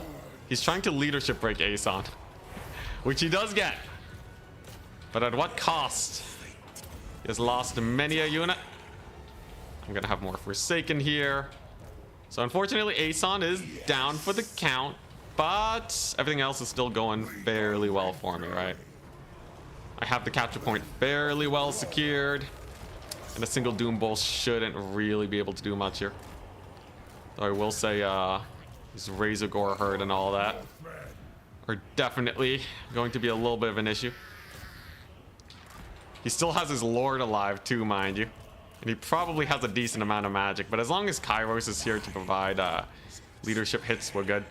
I will say, having a fully charged War Shrine is kind of jokes. I feel like I have not been running out of magic. Has anyone felt like I've just had a rather exceptional amount of magic like this entire game? With like no issues in the slightest? Oh, a little bit of lag. There we go. He brings in some Sons of Goros, which will be a bit of an issue, but I can hold on these 2 points for a little while and we'll be okay. Yeah, dude, my power recharge is through the roof. That's actually kind of hilarious how all that's been going. And once we have that Lord snipe, all right, we're totally set. So I'm going to wait for a little bit of extra wins. You know, I'm just gonna start blasting. I have my Staff of Tomorrow. That should be good enough. Oh, I'm out of magic. I'm oomed. It should still be fine though. Honestly, this worked out very well. Surprisingly well. One more of those just to finish the job. And he did not finish the job. Alright. How's this fight going? I will say the Knights of Immolation are certainly getting beat up. Slowly but surely. Should be able to get a halberd unit here eventually though. They should be able to capture. Come on, let's get that Lord off the battlefield. I'm tired of this Lord just sitting around causing me so many issues. Ah, hell yeah, War Shrine's back. Dude, this War Shrine is such a menace. Alright, come on. Get him out of here. Get him out of here. I'm done with this Lord. There we go. Alright, yo, how much valor does Kairos have? 2,200, not bad. Honestly, I think it was pretty good. He kind of ate the Pendulum. The Pendulum was a hilarious and decently powerful choice. There go the Centaurs. Nice. I'm looking for that bomb drop. He's not really lining up super well for it. Let's see here. Another Forsaken. At this point, I don't really need the War Shrine anymore. I think it's kind of served its purpose. What's that? Some Zongors, okay. So he's trying to make a play for my point. Oh crap. He dodged it. Well played on his part, well played. I should at least be able to rout off the Sons of Goros. But he might be able to capture the point. Now I do have some nasty pendulums though. At 45% intensity too. So that's going to hurt pretty bad, as Kairos also has terror. There we go, nice. Big routes. And then once the Forsaken get here, I think we're good. More magic! I still have 41 wins of magic, bro. That's kind of hilarious. This is kind of not bad. He kind of YOLO'd into Aeson, which was a major misplay, by the way, but as far as I'm concerned, this is actually not the worst. Let's see here. I'd love to resummon Aeson, but I feel like I need infantry here. Yeah, we have another pendulum. Come on, give it to me. Give it to me. Yeah, another pendulum. Dude, this is just, it's endless back-to-back pendulums. Beastmen actually just can't handle it. Holy crap. It's just endless. It's hitting for 73 damage with the amp. That's actually insane. What? Bro. There's so many pendulums. Oh my gosh. Yeah, the value trading was super off. Bro, Kairos. I swear, I should have taken a burning head there too. That would have been sick.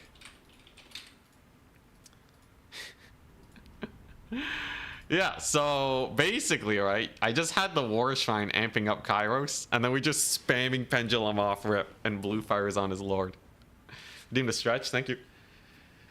Yeah, I think he's thinking we cheated with the infinite winds of magic. That was an absurd number of pendulums. How much winds of magic did I spend that game? That's only possible because he couldn't really kill the cultist. Oh my god. Dude, this Gorbel, though, is so annoying. I just could not kill him. He's just pummeling my guys for the whole game. Hey, we got good Knights of Immolation value. I like never get good Knights of Immolation value. But yeah, optimally, he should have just sat on 2 points and waited for me to push out. He didn't need to go in for the fight right away. Because you can avoid most of Kairos' damage just by kind of hanging about. But as soon as you blob, he's just going to wreck your forces. Very interesting.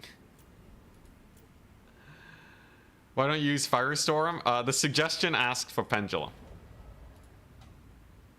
Alright, nice. Honestly, that was a pretty good success. I think that's a good enough win. I think that's a good enough win to call it.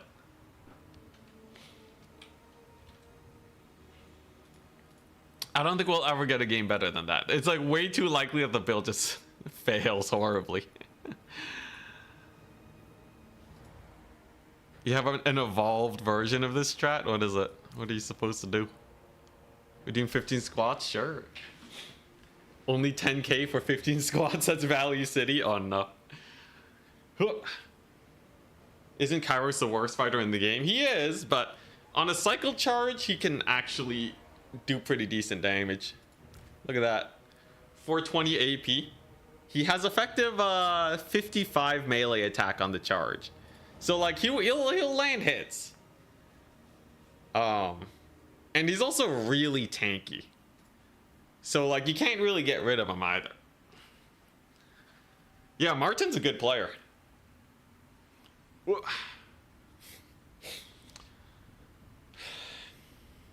want the forbidden strats? Yeah, give it to me. Give me the forbidden jelly. Alright, how's the tournament winding up right now?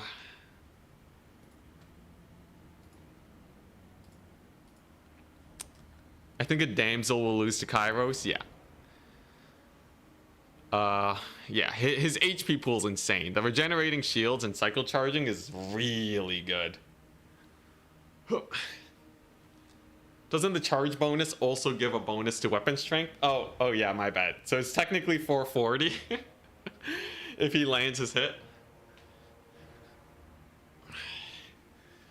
Oh, all right, there we go. There's your 15. All right. Dude, that was hilarious, though. I can't believe it. Marathi probably loses to Kairos. Battle. Skirmish versus AI. In the blue corner, the Fate Weaver. Master of Magic. Kairos himself. And in the red corner, Mother of Malekith. We won't go into more details about her relationship with Malekith. And we're gonna see if she can actually beat Kairos.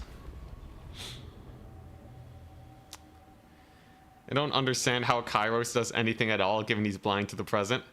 Well, like, you can play with lag, right? Haven't you played a game while lagging before? That's basically what Kairos experiences, but he has map hacks.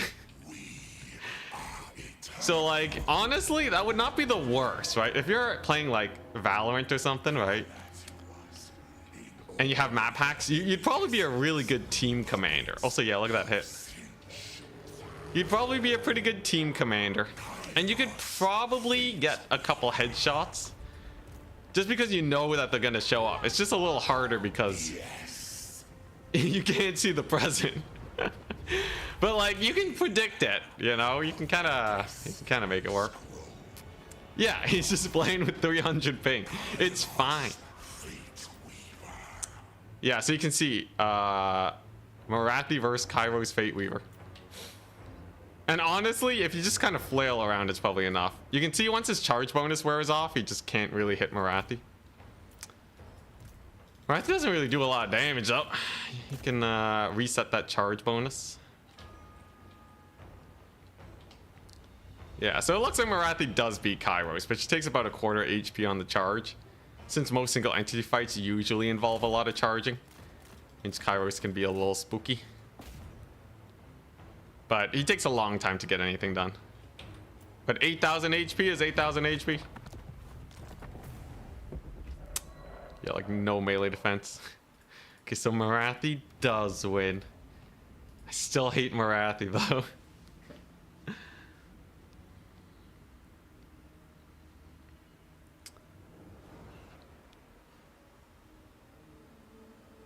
Really thought he had her? Yeah, that charge bonus is hard carrying.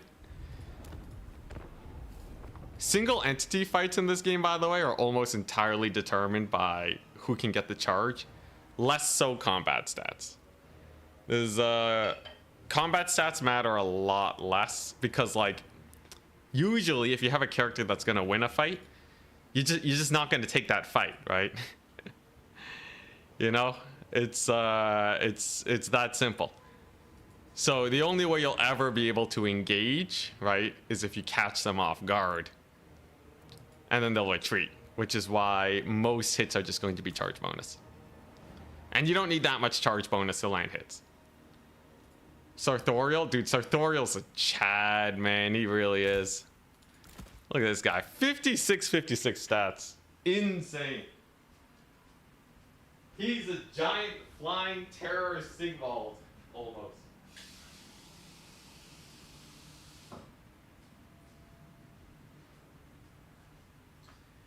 Yo, I miss Sartorial's Warhammer 1 incarnation where he has a indestructible bubble for the first minute of battle. That was kind of jokes, even though it's probably bad game design.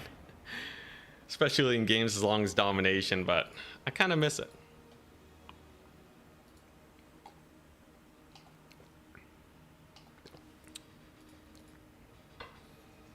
Good old days. They don't really have that mechanic anymore, right? The invulnerability bubble. I guess, like, technically you could say Valkia has a type of invuln bubble. Sartorial makes a Zinch versus Nurgle matchup even worse. Really? What do you use him for there?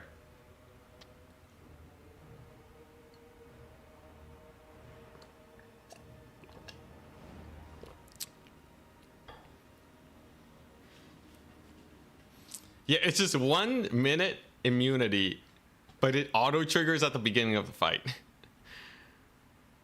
So, like, you gotta make as much use of your Lord as possible. The thing is, though, the counterplay is really boring. You just avoid fighting for a minute. So it's not really that useful.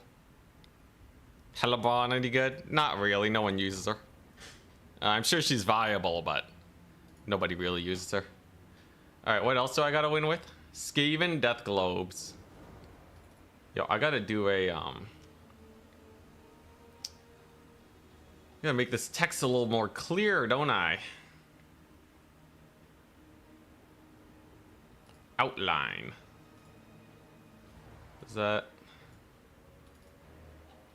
Can I, get some, maybe a background color? That's not too bad. Skaven Death Globes, triple gold chevron, men-at-arm pole arms with weapons, and Chowie blunderbusses. All right. This one should be higher priority. Same with this one.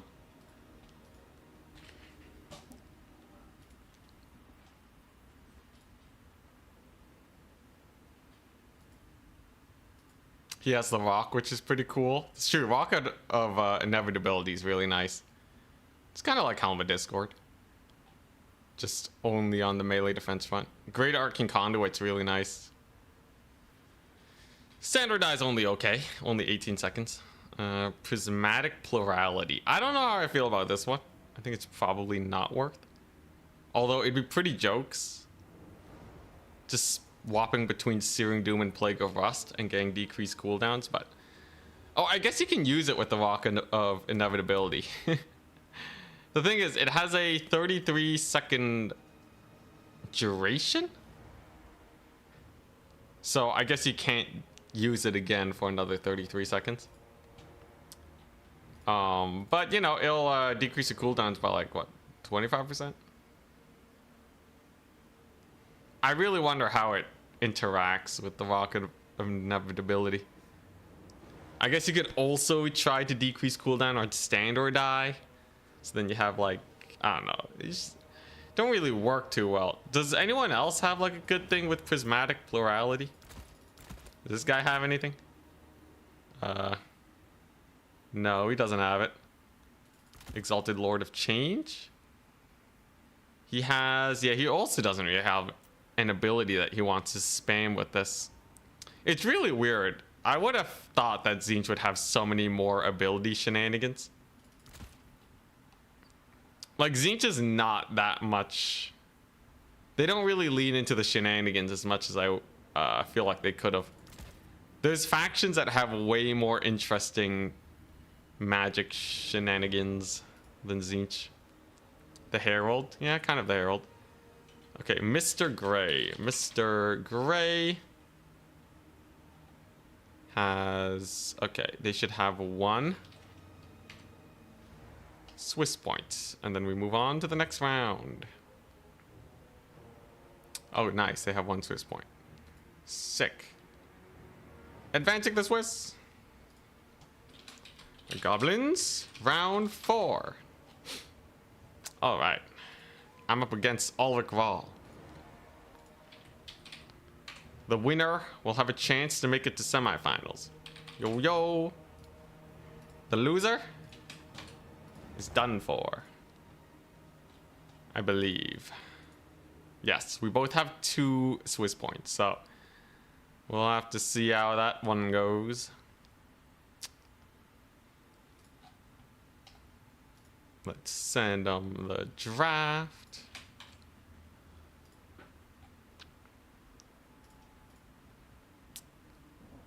Can we request builds with Super Chat now? Yeah, go for it.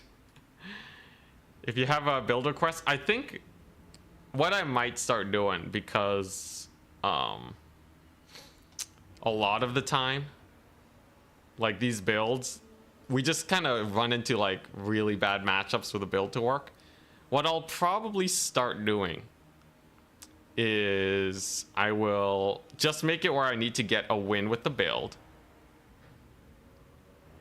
And then I don't know, I guess I'd make it like a priority system, because like some people donate a lot of money. But like I can't just like, you know, grind out a million games with that build. I think getting a win with it against a good player is probably good enough. So I'll give it like higher priority. If you donate more, if you donate a whack load, I'll see what I can do, I guess. Some people have been very generous. And then otherwise we can do some normal fun shenanigans. All right, so what is it? So I gotta go Bretonia, I gotta go Chaos Dwarves, and then Skaven as my last one. What is a whack load? Like some people gave like $50 for some of these builds. I think the Rapunzel one was actually a $50 donation. It was insane. So I'm willing to commit a day to that. I don't know how I feel about it. I don't know. I'll have to figure it out. I think like committing a day is not the worst, right? I feel like I don't know. I could make it like I have to win a tournament with it. That would take a really long time though. Let's see here. And then the last faction for me is going to be Skaven. You went Ogres and Kislev. Okay. Yeah, we got a $100 donation one time. That's crazy. I don't know. I'll have to figure out pricing.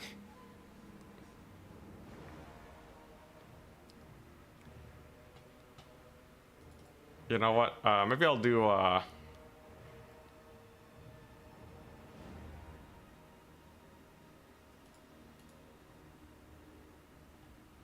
Yeah, no, I'll probably just stick with this. I'll figure it out later. What am I sniping?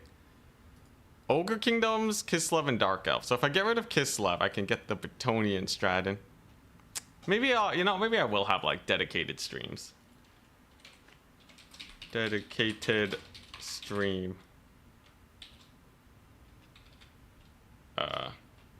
Donation request.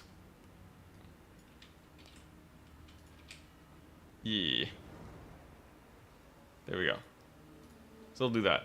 And then I'll kind of go by where my heart takes me. Let's see here. Dark Elves. We want to ban Ogres. And then I'm either playing Skaven or Bretonia against Dark Elves. He chooses Bretonia. Okay. Sick. Sick. All right. So how are we gonna do this? Polearms have to be not bad versus Dark Elves, right? I just need to force him to attack into me. I'll ban Bordello. So it's either Eastern Isle Colony or Jade Tomb. Both are very restricted maps.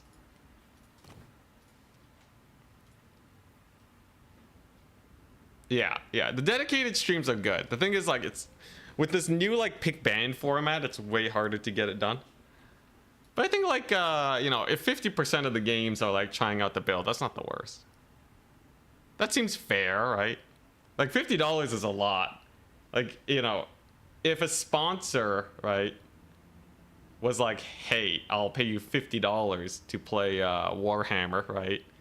If CA is like, hey, I want you to do this for $50, right? I think pricing wise, that's about fine enough. And then that way we can still get most of the requests through in a decent amount of time. Should be good.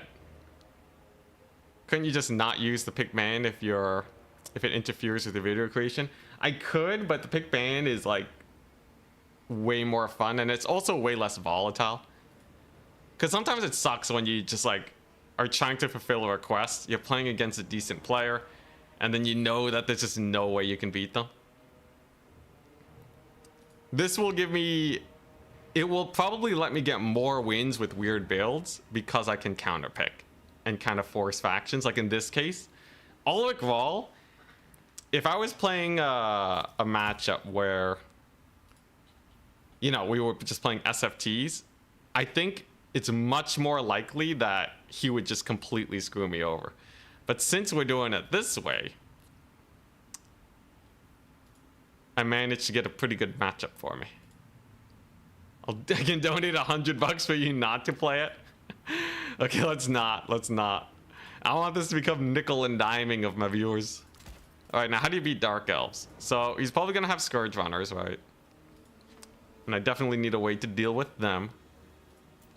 He wants to play Tomb. Okay, Jade Tomb. Alrighty. I gotta win this if I'm to make it to semis, though. Let's see here. What's the best way to deal with Scourge Runners? You can't just go for, like, the raw Mantide. It's honestly not the worst strategy in the world. The biggest thing that I gotta make sure, though, is that my archers do not get caught. Dark Elves have, they have delayed push. In theory, though, if they go for a delayed push strat, I should be able to actually fight fairly well. Dark Riders lose to Knights of the Realm.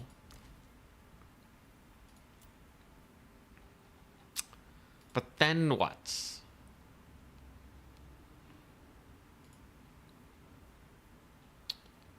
Weekly community FFAs and 2v2s, for the funsies. I was thinking I might start, like, having, like, just some fun community events. I am not against it, but, I'm a little bit behind on editing. I'll see if I can squeeze them in, though. It's been on my mind. Let's see. Just like, you know, a fun little end of stream thing. So, what are we doing? Okay, I guess I don't really need that. What I really need is probably... I don't know. I'm like so worried about witch elves. What if he whips out the witch elves? Alright, this should be good enough, I feel. Kind of gets there. Jade Tomb's a fairly nice map for us. Here we go. I got nickel and dimed.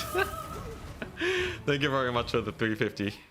I got nickel and dimed. Oh my gosh, Miss New Booty, what the crap? Oh, there you go. Alright. Wood elves, no elves, Dryker build. Stagnite Roar is okay because dead elves are the only good elves. Holy crap. Let's see here. Okay, wood elves, no elves, Drycha. Stag, Knight, ROR is okay. Cause dead. Alright, that's for the jokes. Oh my gosh. Alright, alright. Sure thing. I guess I'll be the goal for tomorrow. Bro found the infinite money hack. Yo, I don't know what's getting into people. I really appreciate it. I really appreciate the donations. I will try my best to make it worth. You guys are crazy though. War Shrine? Oh, you're gonna send me another build? Alright, I'm down. War Shrine, more Jeez, you guys are crazy though. You guys really want to see these non-meta things? Alright, I'll do it though. I'll do it. War Shrine secret strat. Thank you so much, guys. Holy crap. Alrighty. Yo, one day we're gonna win a tournament with one of these challenges.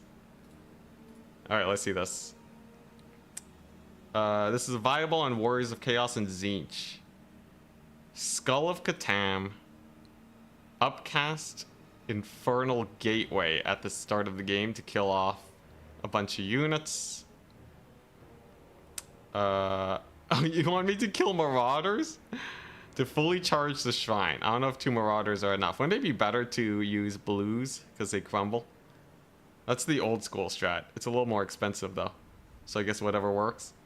Shrine gives 100% recharge rate, reserves, and 30% spell intensity. Globally, this means it doesn't have to enter melee at all. Just keep it near the spawn. Interesting. So you're thinking like use Skull of Catan to delete Marauders, which are your cheapest infantry. That way you do save like 150 gold. Alright, alright. Alec Rawl said his game just crashed.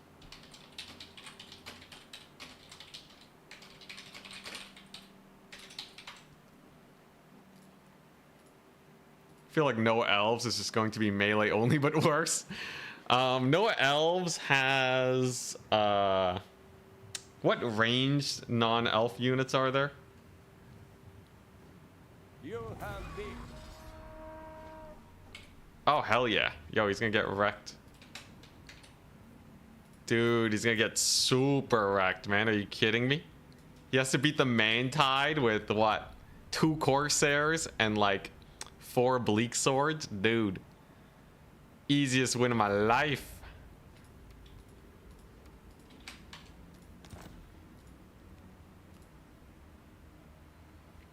You devoted worshipper of Tzeentch. Yeah, I'll do a test. I'll do a test after the stream.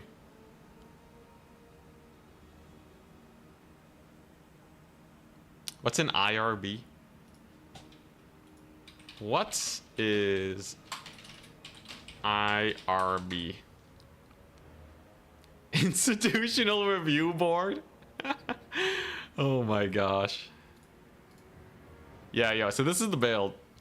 I have 6 archers to start off with, so He's gonna have to make a fat dedicated rush, which in theory should be very difficult. He also might not have enough magic damage to kill the Green Knight. Yeah, I have 4 elite units of infantry in the backfield too. The idea is it's the usual man-tide idea, where you just have so much raw manpower that a kite won't be enough to actually kill them all. Olikwall sends OMG to me. Alright, here we go. Tournament players donating to keep me from the crown. Thankfully, Turin's Grand Finals, we have a rule where we don't take suggestions for that. Turin Finals are always full sweat lord, maximum try hard. Need a mod that makes your pawn shout 10 times more often. Alright, here we go. Aspiring Peasants rise. So, he doesn't have... I think he has 5 range units. He literally has 5 range units. The polearm should be nigh indestructible. It's, yeah. Man-tide is not a strategy that I've gone for super often, but... I think we've... we've lucked into a fairly good build here against my opponent. Fairly good. So we're going to want to stagger our lines. Then we're going to want to kind of shuffle the deck and mix in the halberds to defend against his cavalry. You have some spears taking up the flank to really keep things safe. Then we got our peasant tide front line to hunker down. And it's just a kind of a janky formation to make it harder for him to tell where our weak points are. Ready? Good luck, everyone.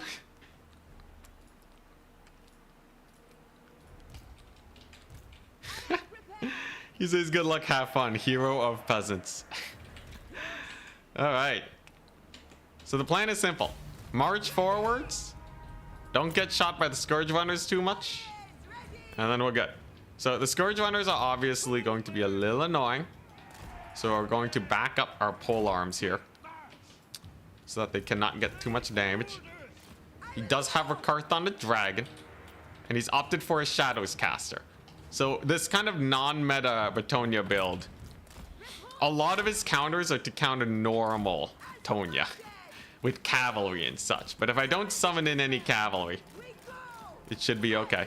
There's a good initial dodge on the Raponce. What we need is the Green Knight. We need the Green Knight.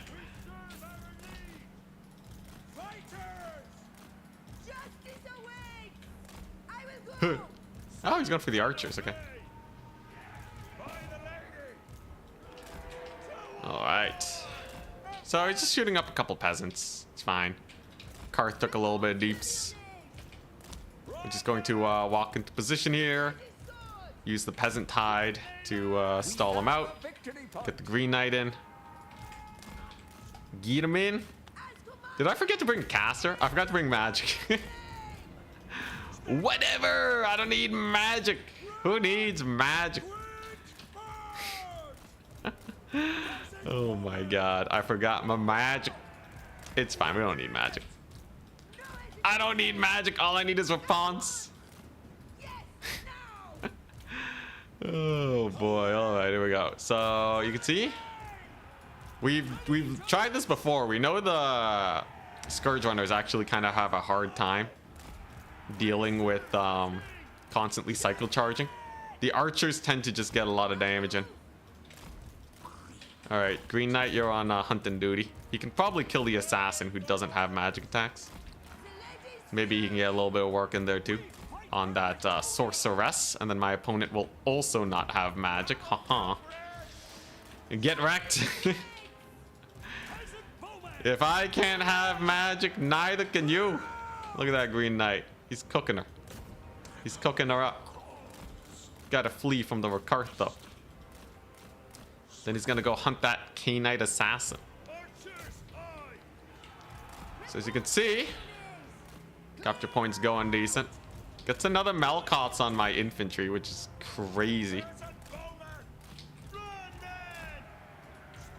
Don't want him to flank, so we're gonna move our halberds over here. We're just gonna let our archers fire away and have a good time, right? So in theory, these men-at-arms polearms are indestructible. Rapance has her buff. So as long as they're getting buffed up, they really should be nigh indestructible. Yeah, here come the chariots. Any amount of cavalry will do well against them. He's used up a lot of his Melkots, so it should be relatively difficult for him to get too much work in. As you can see, the frontline engagement is not dying, though Rapance is gonna have to worry. Let's pull back. Looks like Green Knight at least is doing okay. Dreadquake Mortar. I'll add that to the list in a second. As it stands, it looks like frontline fight's going pretty decent. He does capture the point though, but I get a pretty solid charge on his boys. Let's get those battle pilgrims in there. And the archers can, yeah, as long as they keep peppering Rakarth, he should have a pretty rough day. Rakarth, every time he dives in on Rapance, he can get some work in on him. Probably gonna want more cavalry though. Probably gonna want at least a little more cavalry. Let's keep maneuvering over here. Get our archers in. I will have some knights in but a second. So those are Dark Riders. Not a big deal at all. Infantry tied over here is working pretty well. Green Knight's doing pretty good. There's my knights. And then we're gonna keep Rapance here. You can see how strong that enemy, that front line is, right? Front line's cooking very hard.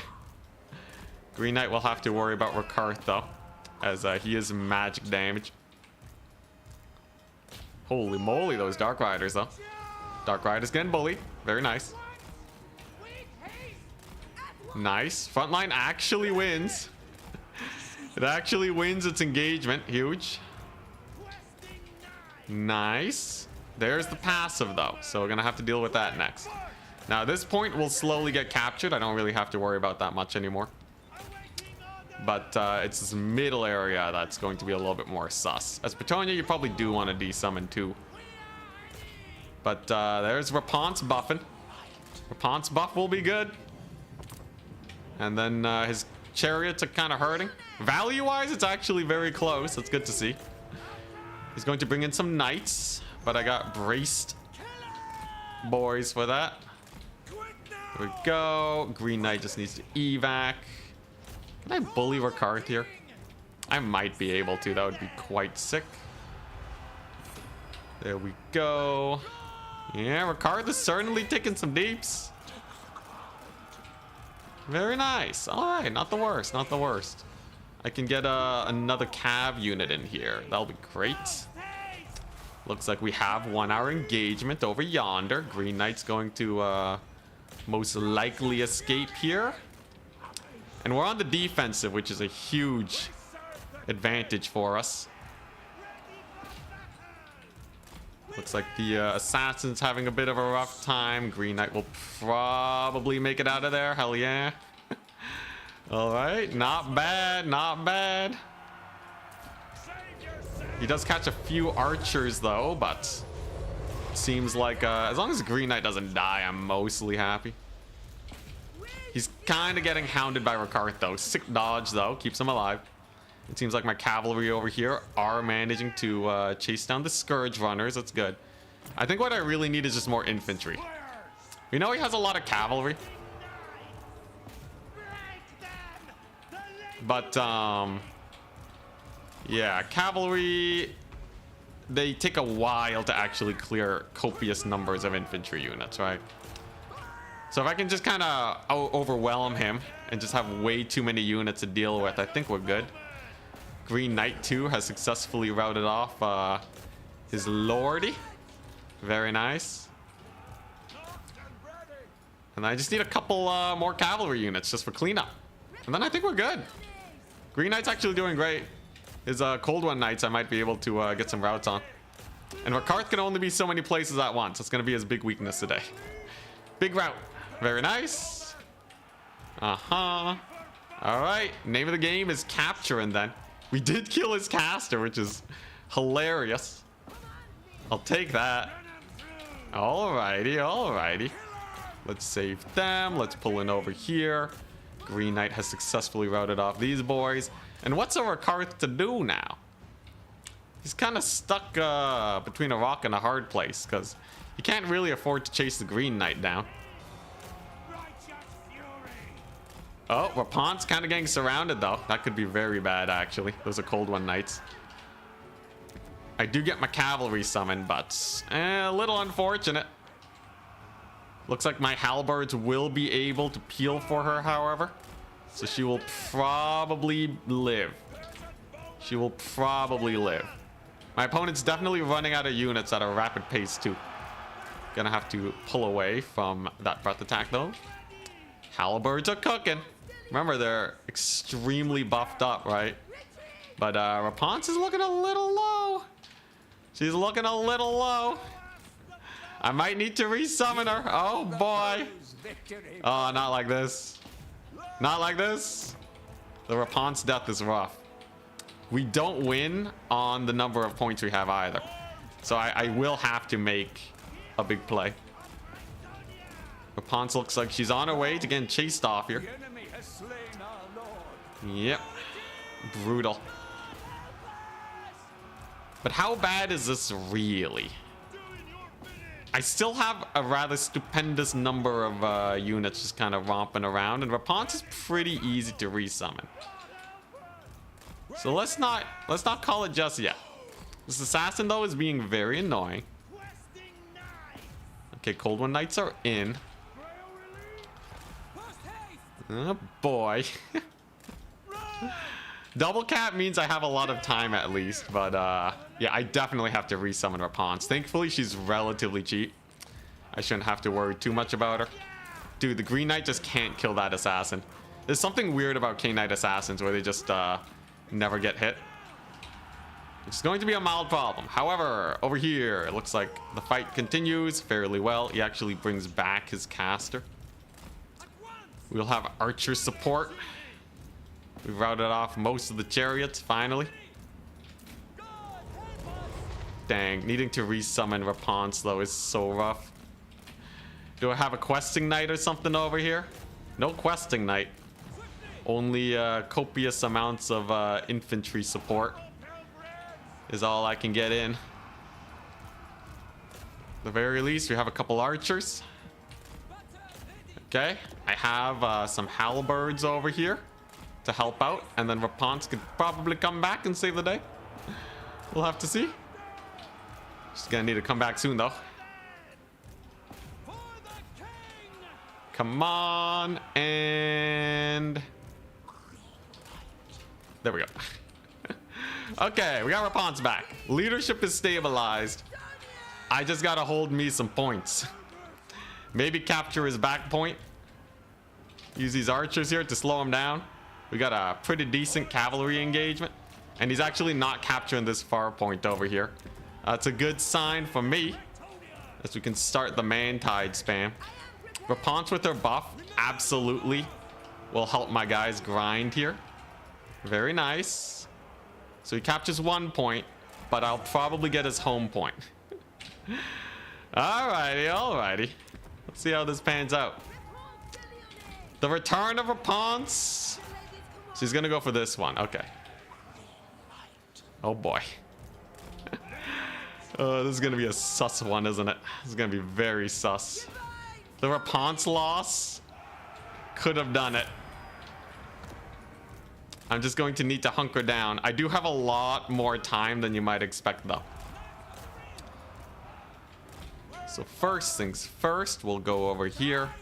Green Knight can dodge those skirmishers. That's not a big deal. I can actually just chase them down, too. So that's not a big deal, though many of them will be able to get on the point and probably capture. Come on, infantry. Get in there. Okay. Here we go. Green Knight can charge him. We are going to capture this point. I have many forces heading over there. What I really need now is just some cavalry. And a little bit of hope. So he's really hunkering down here, right? He's pulling in all the boys to try and steal that point. But the infantryman tide is getting there. He has a double cap, so we don't have that much time. But with the help of Rapunzel and all the boys, we can slow down that capture rate just enough here to pull through, I think. Yes! Capture weight is mine, temporarily. Our couple of knights here will be doing the best. I think the only thing I can really bring in right now is just copious amounts of cavalry. And then we just gotta hope that it is enough to actually secure the point. Oh, it's gonna be a close one. We do capture this far point at least. His skirmishers probably can't do too well, but we don't have a lot in the way of actual knights and such. Rapunzel can absolutely get a lot of work done here, but she will have to be careful. She's getting bumped and grinded against, as she just has no mass. Come on, Rapunzel, get out of there. He's doing some good cavalry control, but with the peasant tide, she should be able to hold. These peasants are going to hold that point. I think I can only bring in a bunch of cavalry to save this situation. Peasant mobs are doing their best. The cavalry corps are making their way downtown. I have a Grail relique doing its best along with these halberds. Here comes another cav unit. Rapunzel is in. Okay. All right, we got a couple knights here. Oh boy, it's gonna be a tussle though. I have about 2 minutes to secure this properly. Rapunzel is certainly taking a lot of damage, but she's mostly distracting Rakarth, right? While she continues to provide her buffs. You can see by kind of running a few circles around here, it kind of works. Kind of works, more or less. Rakarth is kind of janky. He's not the best unit for chasing something like this down. And as you can see, my knights are doing pretty well. We get the capture point. As much as Rapunzel is janky, Rakarth is more janky. I'll take it. He's on the hunt. He really wants her dead. Attack animation whiffs. Dodge, Rapunzel, dodge. Oh, he gets on top of her. All right, now I have the point. I just need to hold the home point now. Unfortunately, home point's kind of sus. I have one peasant mob here. Getting on there. Crap, not the home point. I really need that home point. I can't afford to give it to him. That's actually real bad. He might go all in on that home point too. I do have time certainly though to actually hunker down, but crap. He got it. He got it. His home point is slowly winning too. I think he might barely win. It's a real toss-up. It all is going to depend on whether or not this falls or not. And what I really, really need is a unit of cavalry, right? Though the men-at-arms polearms will definitely do well. Oh, crap, I don't have the time, bro. Can I route the assassin? No, not like this. Come on. 20 seconds. 20 seconds for these guys to capture. Oh, that's not gonna be enough. And he's gonna take this one too, so it doesn't actually matter. Crap, no. No, it wasn't enough. GG, well played. Dude, that was actually surprisingly close for how janky my build was with the no caster. Dude. Yeah, how'd the polearms do? Polearms did okay. They did all right. Dang. Yeah, the Rapunzel is what did it. If I had played slightly safer with them, we would have won. Holy moly. Hey, I'm happy for it, though. This is very good practice.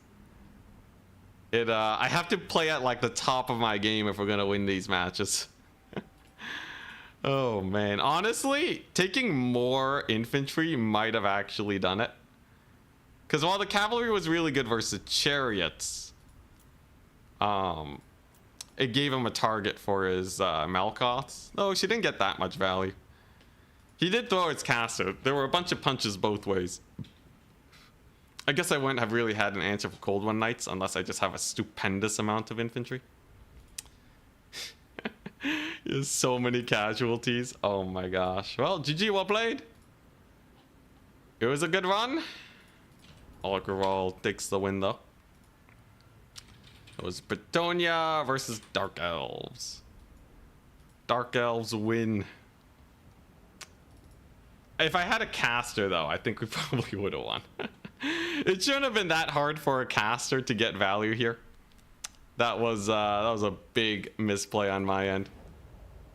I feel the Cold One Knights did a lot more than it shows. They definitely help with the routing, right? It's very hard to deal with Cold One Knights even if you have polearm spam. Whew. All right, what was the other donation? Dreadquake. Want an Iron Demon Dreadquake mortar build? I'll add it to the list. We'll get it in tomorrow. Rank 9 Iron Demon plus Dreadquake. Oh man. We have done our best with Men-at-Arm Pole Armor Ponts. Now we move on to the top 4. Let's take a look. So top 4 tiebreakers. Let's see here. Top 4 tiebreakers. It's going to be... How many are there? There's what? Okay, yeah, we just have to resolve 2 of them. So it's at... let's see here. Left side is top bracket. At Winter Wind versus at Boss Toss. At Sipa versus at Ulrich Wall. Let's go ahead and watch Boss Toss's game. Spec slot, please. Dang, dude. I feel like I could totally win if I just really hammered home this, you know, my micro. Like, this is winnable. Oh, man. If only Chevrons gave more HP, dude, that would be insane. Alright, anyways. We'll get the spec slot. We'll watch some games, and then we should be good to go. What makes Rakarth value compared to Lokir? He has anti-large, so he's way better at dueling something like a Lewin.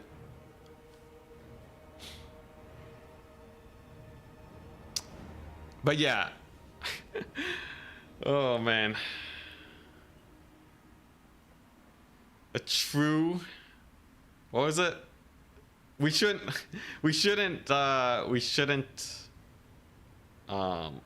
what's the phrase?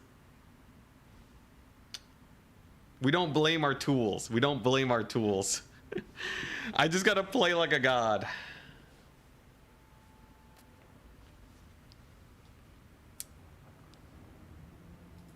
Anyways, we're just waiting. We're waiting for the lobby code.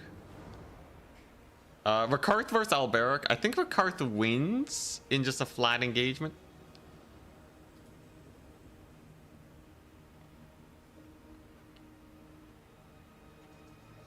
Oh yeah, we can test the War Shrine charging thing. So you wanted to see, can you charge a War Shrine if you go for, what was it? What's the, oh, you need this guy, right? Yeah, you need this guy. And you want to see if Infernal Gateway with Skull of Catan can actually one-shot Marauders. Let's see.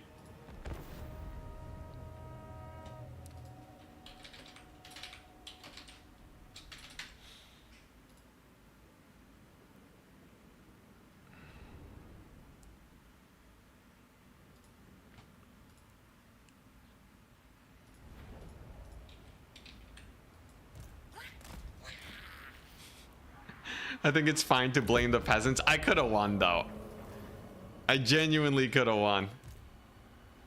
Let's see here. So, oh. Okay, let's see. You telling me, do I have to overcast Infernal Gateway? Surely not, right? I don't want to spend 24 winds of magic. Oh crap, I kind of mistimed it. So in normal cast Infernal Gateway, it doesn't kill the Marauders. So you have to overcast it. It kills the blues though. So that means I have to pay 18 winds of magic. But then, yeah, but then it will kill the blues. So you can use like 1 unit of blues. And the summon.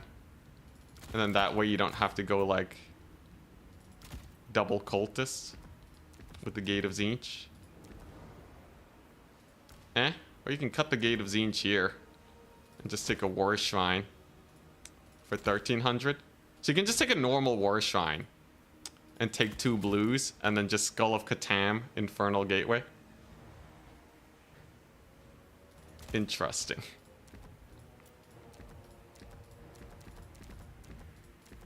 Alright. I'll save it. We have a match to get to though. Here we go.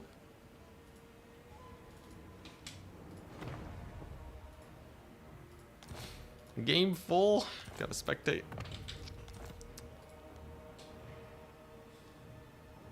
Just go Sorcerer Hero with the War Shrine. War Shrine on Sorcerer Hero is cheaper by 400. What's it? Because you can summon the pinks, was it? Can't you bring a Hell Cannon? You bring the Hell Cannon to get the hit. If you just need to barely kill the blues. Yeah, we'll figure it out. Darstrix, you might need to. You know, it's your request. I'm happy for you to. You know, if you have a specific thing you want me to do, send it away, good sir. Send it away, and we will give it a go on another showcase day. So what? I gotta showcase the War Shrine strat, and then we gotta do let's see here. War Shrine, Winds of Magic, with Warriors of Chaos or Tzeentch.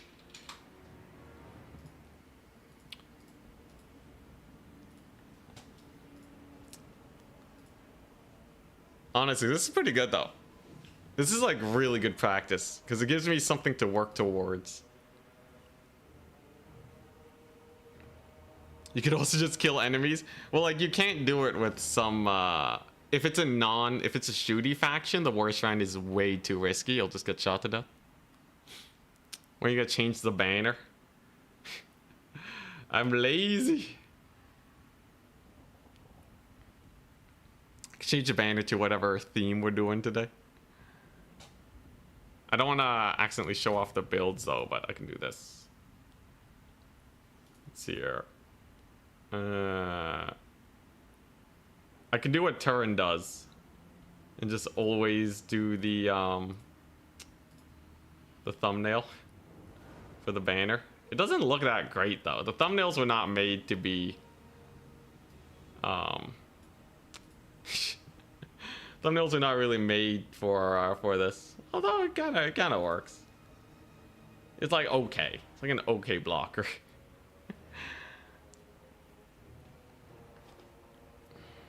The yoked Khalida. Oh, did I forget to put the live thing? Oh, I forgot to have the little live thing in the bottom right. Let me do that. Export as. Looks perfect. It sends the message. You know, it's not about quality. It's true. Let's see. Where's my YouTube stream at?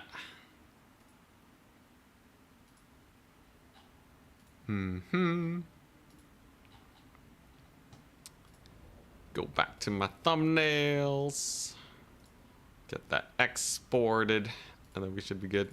Yeah. There we go. Yeah. Now it's live. Now it's properly live. Yeah, there should be a little red live thing in the bottom right.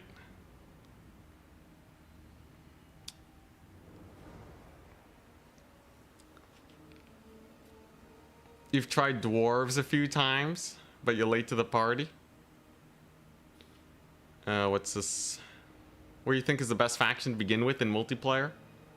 You know, there are some rock, paper, scissors going on. Dwarves are okay. Early on, dwarves will get you wins. Don't worry about it.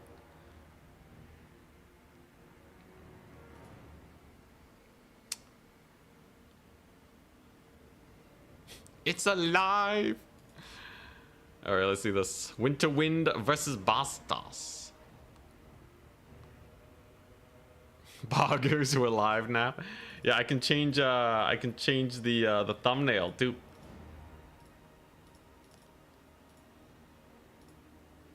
Boom. We're live. We're live.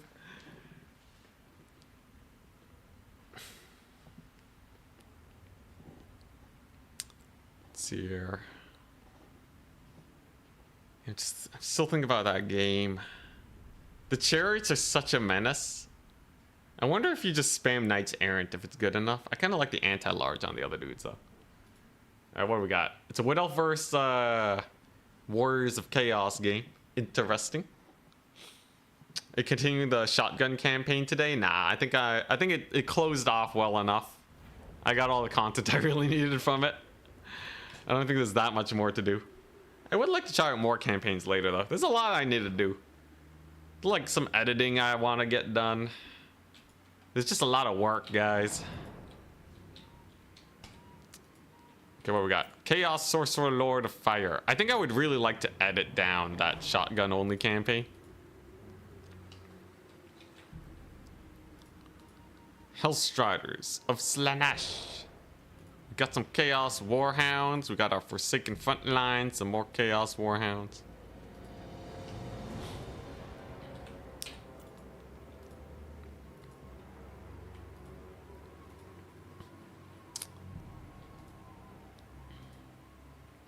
Max Chevron shotguns in multiplayer with net. Well, someone did actually ask for a Chowie Blunderbuss style. But yeah, the goal is though, I need to get good enough at Warhammer where I can meme and still win. I need to become like really, really good at keeping my Lord alive and just making like no misplays. Shotgun campaign with each faction. I did try it with Grand Cathay earlier. It went okay. Alright, so what are we looking at? We're looking at a Waystalker, a Branch Wraith. I guess I should probably limit Arrows of Kronos to one like Turin does it. Because there's probably going to be a big tournament sometime soon.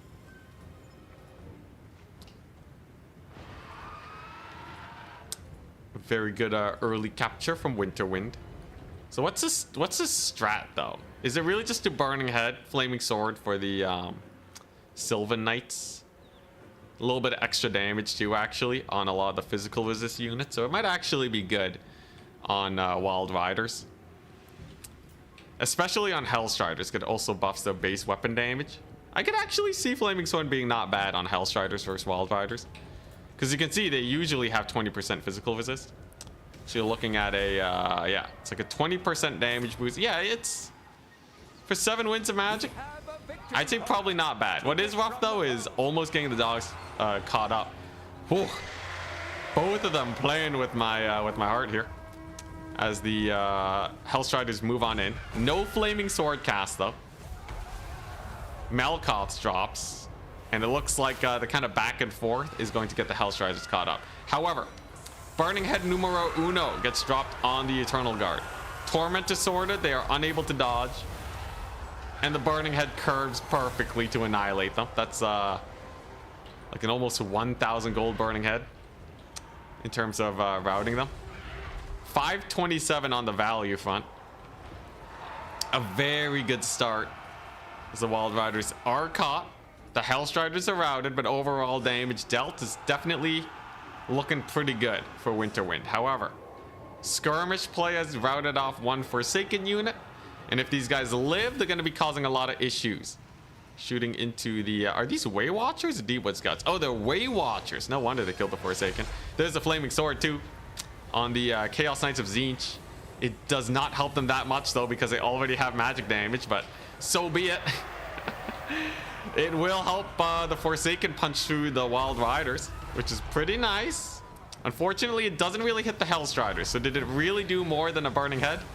Questionable. It is now worn off. I think the Burning Head was definitely much more effective, but you got to spend your magic some way. He does get a sick Burning Head on the Way Watchers. Definitely much more impactful there, as they are almost completely routed. And it looks like Winter Wind is just going to have a sick rush build against the Way Watchers, right? As much as Wood Elves had some pretty good skirmish, Warriors of Chaos are a really strong rush faction. And it seems like, yeah, it's just a complete overrun of the forces here. Which means that's going to be game. Winter Wind with a very decisive victory. Spec slot, please, for finals. And let me know when your opponent is done. Wowza. That was devastating. When it comes to a rush, Flaming Sword was not the worst because it, you know, you just want a magic dump. That's kind of how rushes work. I don't think you use it to the maximum of its capabilities, but it's definitely not the worst for Wild Riders. It's genuinely, I would genuinely consider it, since it's only 7 wins of magic against these physical resist cavalry units. And then you probably don't need to run the Zinch Knights, right? Because they already have magic damage. So like either you cut the Zinch Knights and you go Hellstriders and you Flaming Sword them, or you go for the Zinch Knights and you cut the Flaming Sword. I think both feels a little weird. Though it worked. It's all you really need. Which means now we wait. Now we wait. Oh wait, no, I needed an advanced top 4, my bad. Oh wait, that was tiebreaker, my bad. So that means I can advance top 4 now. And then we go over yonder. Whoops-a-daisies. To the Thursday Swiss Pickin' Ban. Alright, Winter Wind. You're up versus Danican. Lobby code, please. Alright, so he's up against Danican. The other match was, let's see here. Man, admitting these tournaments is always a pain. So Sipa and Ulrich Rahl. Alright. Yeah, so they'll finish up. And then we should be good to go.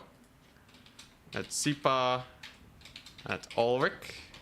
When you finish, winner goes versus Caradoc.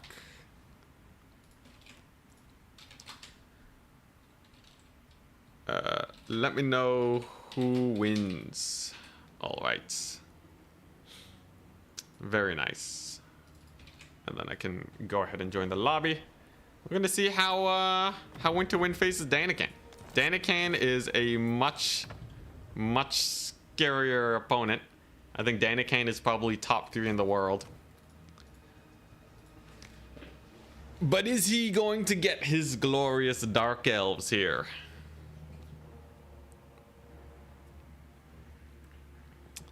Also, apparently we have the data. If you can pick a forest map that has a forest near spawn, you can protect the War Shrine. You'd be forcing, well, the War Shrine, if it plays back, they're not going to dive it. So for Warriors of Chaos, you go for Marauders, but they don't have barriers, so you might still be able to kill them. You need to check if 2 full units of Marauders is enough to charge the War Shrine 100%. All right. The Marauders, the War Shrine, I think Marauders is way harder. It's way harder to charge up the War Shrine. Is there nothing else that crumbles? I guess the Marauders for Warriors of Chaos is really cheap. Can you get them with like a pink fire maybe? I'll have to take a look. There's got to be some sort of Skull of Catan double Marauder shenanigan you can pull off though, right? Bro gave homework. I know, right? Hey, he also gave me money though. I'll take it. I'll take it.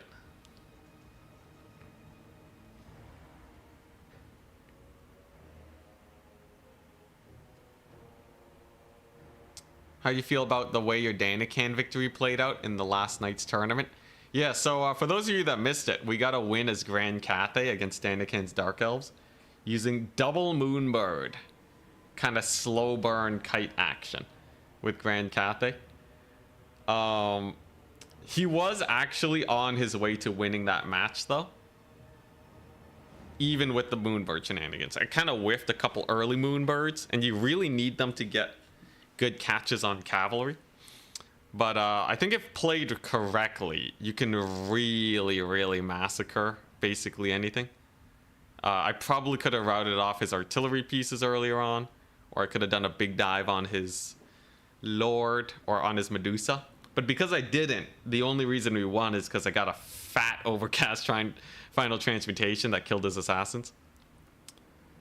I would say the Moonbird build, though, if you play it perfectly, it is really menacing and very hard to win with. Like, I think a perfect Moonbird Cathay player can beat perfect builds on other factions. But the skill ceiling is insanely high. You gotta make perfect decisions. Also, against the bolt throwers, I probably wouldn't run the balloon. I don't think the balloon's that good. But it's good to know that I can win as Grand Cathay if I'm tryharding in a tournament. I actually had a 100% win rate as Cathay there, which kind of goes to show that I need I need these kind of janky requests to hold me back so that I can still really get the best practice. Because I think you don't get that good practice if you're always winning. Not that I will always win. I get wrecked very often when I try hard. But I like it. I like it.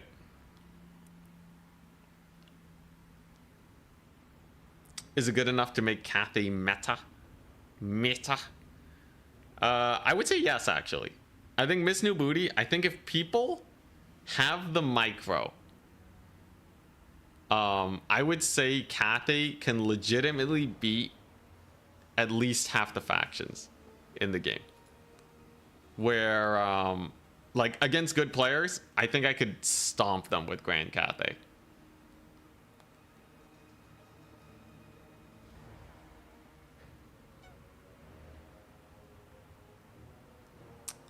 But yeah.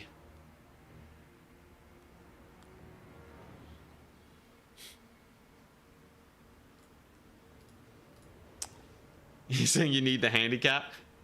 I'll take the handicap. Humble brag. I'll take it.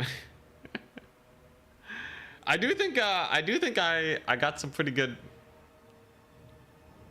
Well, I don't even know if it's humble. It's just bragging, right?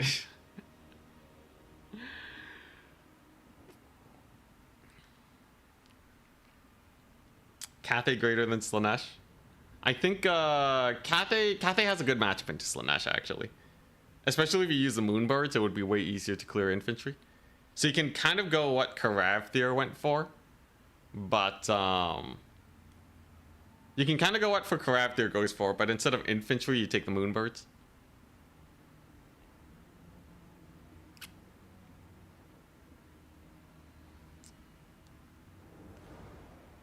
Melee only Dowie? That might be impossible. What's your current top 3 factions for tryhard? Let me take a look at the list. Faction threats. Slanesh, Empire, and I might prefer High Elves over Wood Elves. Just because I have more practice with them, but Slanesh and Empire are really good. Vampire Counts is a great counterpick. Warriors of Chaos is a great, generally safe faction to go for. Tomb Kings is a really good counterpick. I think Slanesh and Empire are my main factions. Everything else is kind of just a counterpick.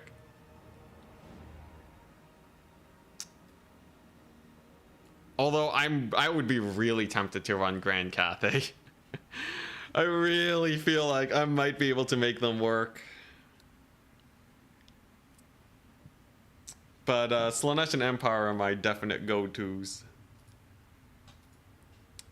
Slaanesh has fallen off a bit, but I still really like playing them. So I feel like just because I know the faction fairly well, I'd do pretty good.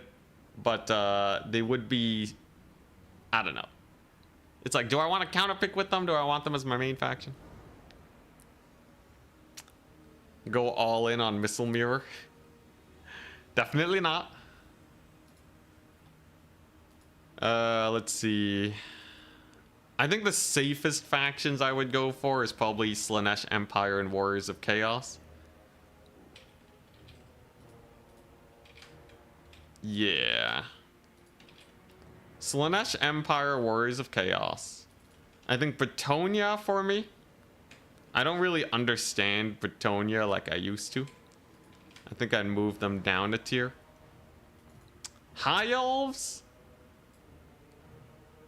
I might move them up over Wood Elves because they have really good lords compared to Wood Elves. I think High Elves and Wood Elves is a toss-up. Vampire Counts, Beastmen, Tomb Kings are good counterpicks. Kislev 2 with that Frostworm build. Norska's just a good faction. Zinch is really strong. Grand Cathay. I think I would actually, with how much Grand Cathay I've been playing, I would actually put them right underneath High Elves. Which is kind of insane that they've moved up so much, but the Moonbird buff, Moonbirds getting buffed did so much for them. It's kind of insane. All right, here we go. Let's see. Danican and Winterwind. You have been All right. bested. GG, well played. I don't know who disconnected.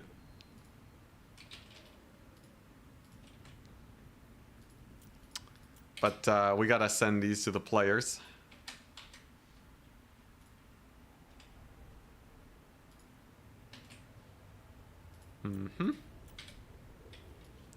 We get to take a look at their armies then. Exalted Lord of Change. Some Plague Bearers. Yo, is he going the Plague Bearer strat, Winterwind? I guess it's just probably good into Dark Elves. Danican is going for a Medusa Kite. Oh, interesting. No Scourge Runners, huh? I would have thought Scourge Runners would be really good into Demons of Chaos.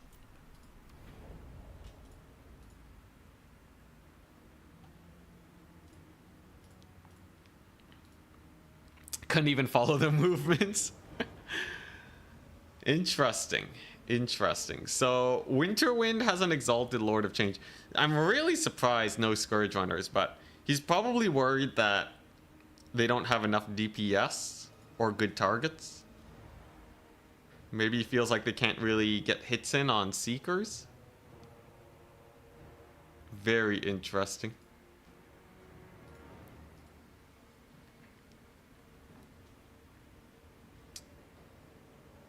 Why did CA nerf Rod of Necromancy? It's so absurd.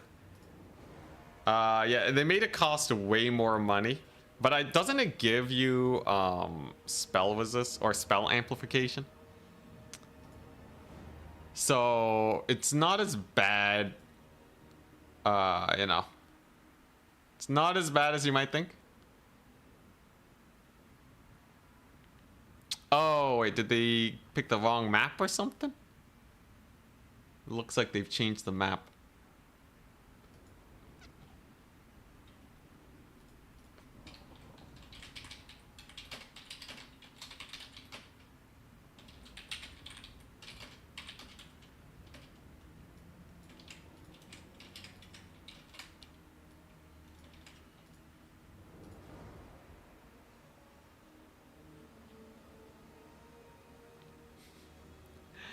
You only playing meme builds gives you a terrible win rate on Total Tavern. As long as I qualify for the grand finals, it doesn't really matter much to me. That's all I need. Yes, Forbidden Rod is the one that kind of got screwed.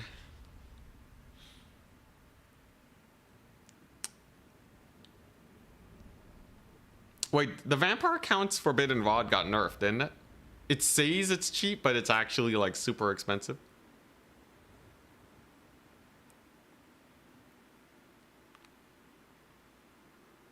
Fun meme builder while we're here, though. That and the occasional grand finals sweat lording.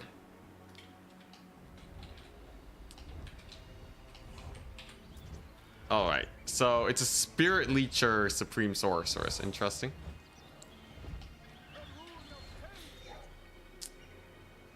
We have, yeah, Max Plague Bearer. And the Exalted Lord of Change has Blue Fire, Zinch's Firestorm, and Pink Fire. Alright, alright. Triple magic for both players. Now, this lady has 25% missile resist. So Blue Fire is not going to be that effective against her, especially with high armor.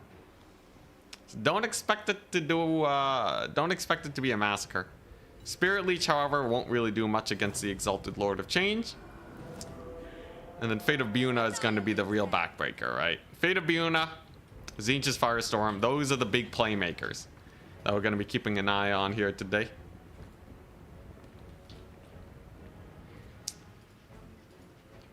As the previous champ, you should get a free invite. Honestly, it's easy enough if you play a bunch of tournaments to get qualified.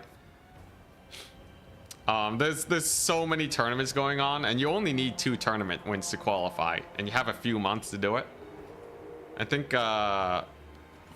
it's not too bad as long as you can actually contest against the top players.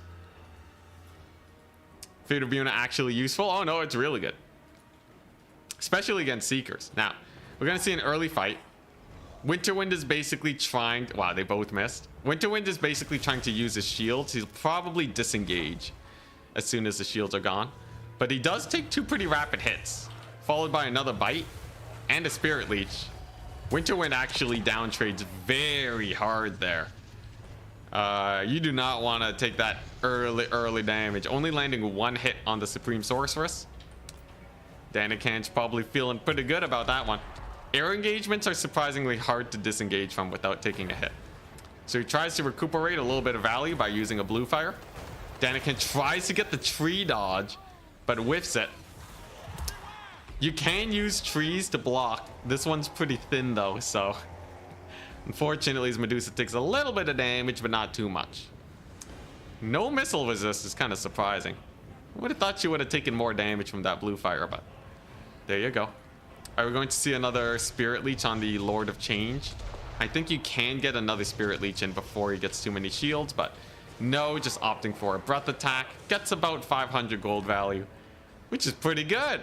Kind of expect that from Danikan, though. He's a beast. Blue Fire lands on the Medusa, though. Lots of damage that time around. Does not get the tree dodge. And the Lord is looking for vengeance, but she shall not find any. Now, Danikan's still playing a kite game. However, his value trading is still a little bit on the slow side. With the Medusa taking so much damage, it's not as good as it could be. Soul Grinder comes on in. Winterwind looking to play that trading game. You know, he's trying to get the capture points and have a good trade. Just a really nice way to counter the Dark Elf slow burn trading style. Interesting to see that we don't have a lot of blue and pink spam. Usually that's a very common strat. Medusa just really not finding those hiding spots. Slightly offset, and she takes a Blue Fire to the face. But the Spirit Leech does drop. He did overcast. That means the Spirit Leech will be effective. Danikan has been very magic effective and Breath Attack effective this game. So has Winterwind though. If that Medusa goes down, it's a huge win. As you can see, 700 value over here. Most of the skirmishers aren't doing too much to these Plague Bearers. So we'll see. Are we gonna see another sick Breath Attack? Maybe. Maybe. Medusa's getting a little bit of work down. She's not really doing that much though, right? Medusa's kind of... She really needs some high priority targets. She's probably gonna die before she can get value. I think she's trying to line of sight the next Blue Fire. Yeah, he sees it coming. You can see he's trying to path towards a tree. No, whiffs again. Oh my gosh. And the Soul Grinder lands another hit. Brutal. Brutal loss of the Medusa. That's a huge value loss. That's one of his main trading tools. Without her, he's basically stuck with these Black Arc Coursers and hoping that a build-up strat is enough to win a melee fight. But we know that Plague Bearers are some of the best fighters in the game. Really, the only way to take him out is to just trade, so... I'm a little sussed out. This will be a good fight, though. Coronate Furies against a Dragon and a Master. Looking pretty bad as the Dragon takes a massive bite out of them. Though a second Fury Summon could put these single entities in a bad situation. Could surround the Lord, get the Exalted Keeper in there, but overall, Daniken, he's really not taking a lot of damage on the Supreme Sorceress. Could even throw down a Buna if he really wants the Furies dead. But it looks like, yeah, Crumbling is going to deal with them. As the Buna instead hits Seekers of Slanesh. And as you can see, Buna does not joke around against Seekers of Slanesh. They do not have the HP pool to really tank a Buna. And that's a 1,000 gold Buna. You'll love to see it. Oh my gosh. Daniken with the sick tech tucks out a not quite a Doom Bolt. Less a Doom Bolt with the Doomfire Warlocks.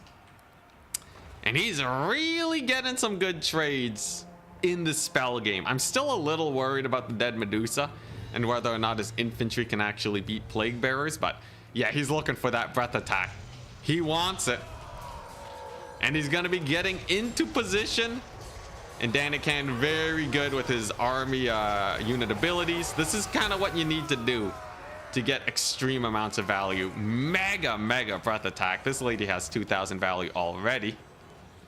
With the Master hunting down the Exalted Lord of Change. Looking like it's going to be a bit of a tussle. Master could go down though, as he does get Fascination. Wow, the Rampage ability out of nowhere. This is Demons of Chaos. They can get those army abilities. And overall, it looks like trading wise is going not bad. Dark Elves almost have their passive up, but a little bit of a throw on the Master. I think chasing down the Exalted Lord of Change was a misplay. So he'll probably down trade pretty hard here. Though I will say Daniken's doing a good job. Doom and Darkness, wow! Doom and Darkness specifically to get these guys to crumble is actually super worth there. One of the actual rare uses of Doom and Darkness being good. And there's a Dark Elf passive. Now the Master does manage to survive, so he can actually continue to grind here. Another Spirit Leech drops too.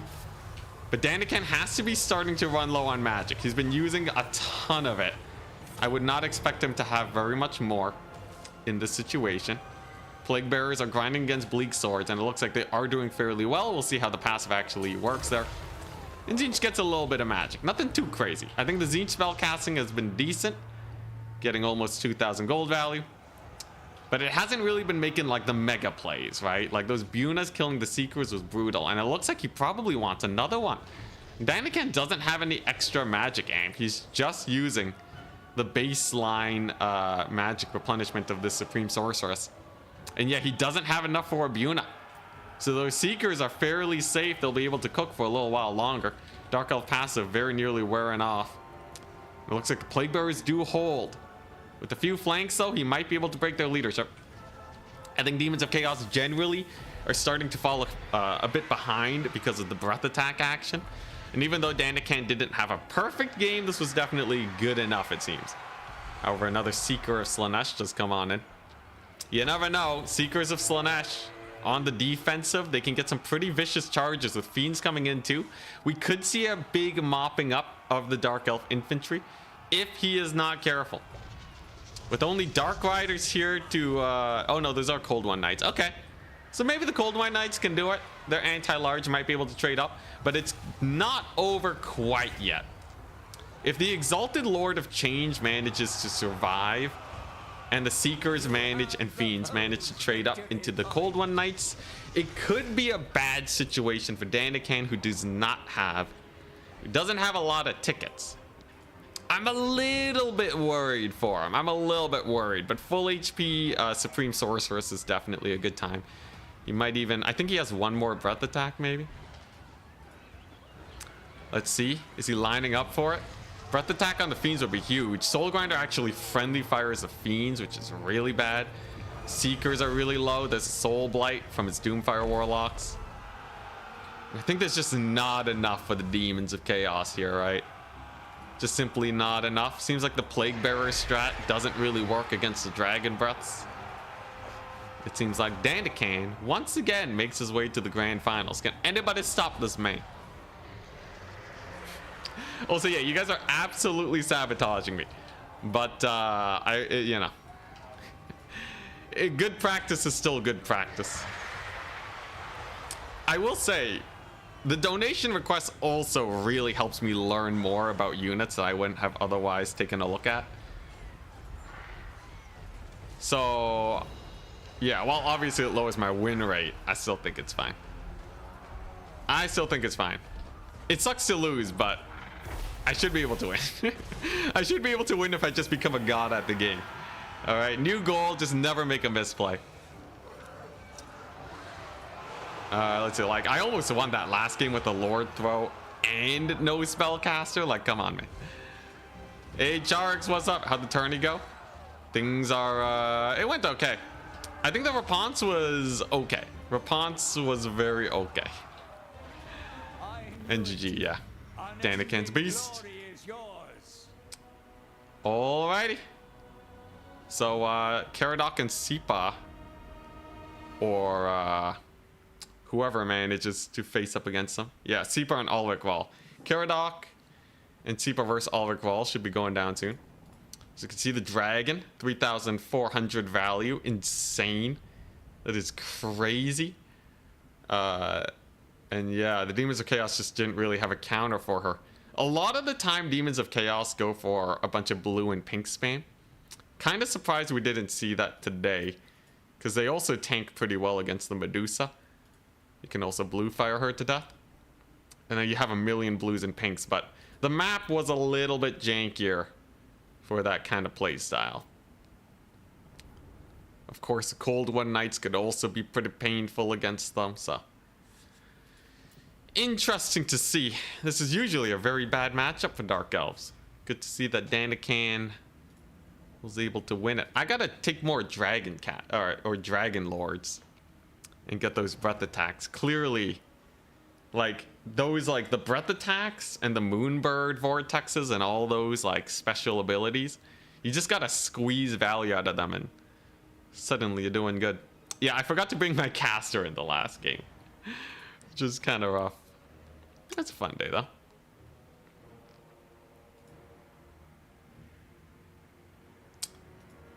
So waiting on Dandakan. Is Sipa and Ulrich Wall still fighting? They might be.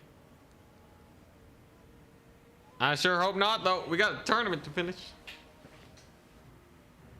I'll see if I can get a snack. I'm starving, man. I'm starving. I got some chili in the fridge, though. That'll be hype later.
Okay, so the other side of the bracket.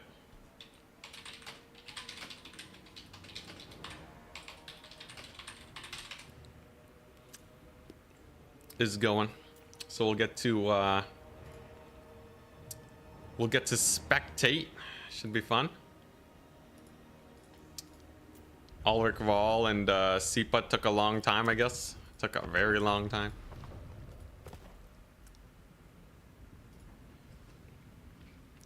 I'm eating cold chili. No, I'm eating some cashews right now. I'm gonna heat up some chili when we're done.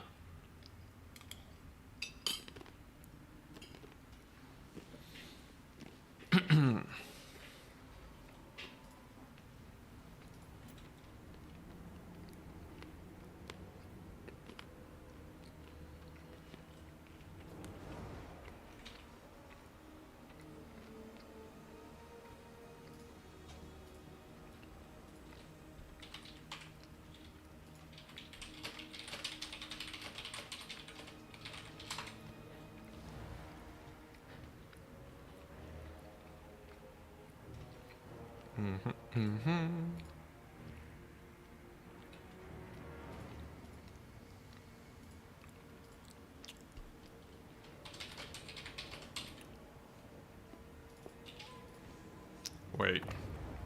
How have they not started their game yet?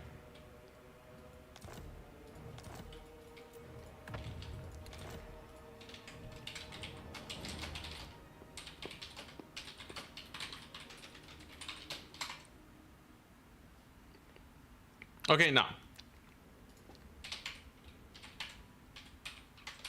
Okay, no, never mind. Okay. Yeah, I thought Seabot didn't even finish his top 4 yet. Okay, we're good. We're goodies. Alright. Let's see how this goes. What's it gonna be? It's gonna be Norska versus Lizardmen. Homemade. Yeah, my mom gave me some food to bring home. Anyone else get that? When you moved out of your parents' house, they just keep giving you a bunch of food? I'm pretty sure this is a common phenomenon. Kind of depends though. It's great though. I appreciate it a lot. Saves me a lot of time cooking. She also gives me some vegetables from the garden, which is nice.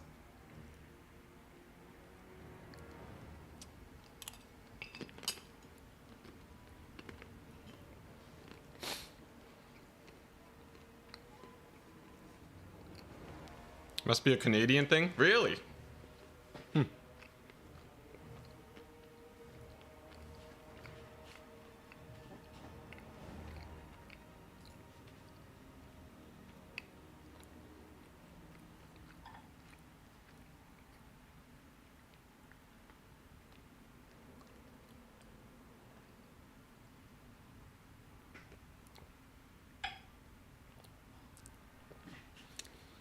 Yeah, my sister moved out like 10 years ago. She's still getting food.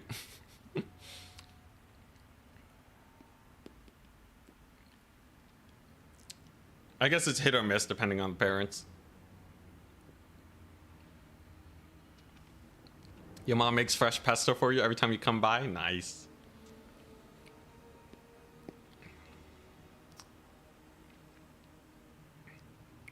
Kind of depends on life situation, I guess.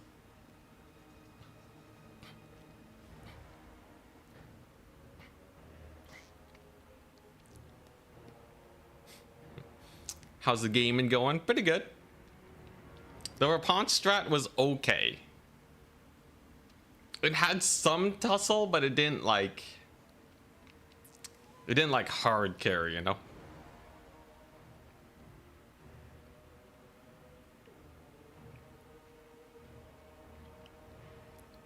Definitely not bad when it comes to just raw main tiding though.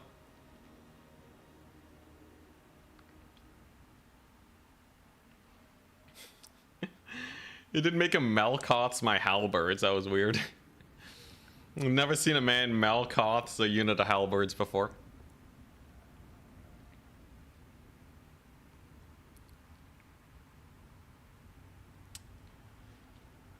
Okay, looks like it is Norska versus Lizardman. Oh, alright. I feel like Norska versus Lizards.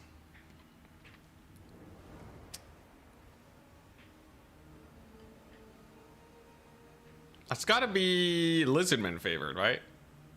Doesn't like a Shredder of Lustre just kill everything?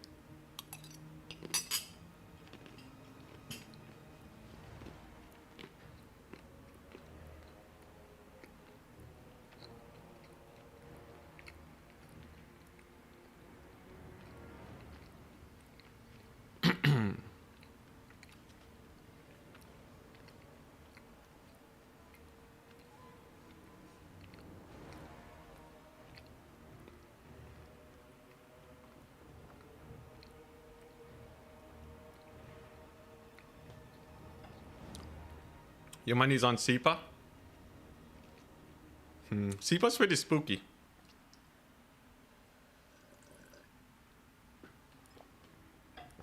Love your work, thank you.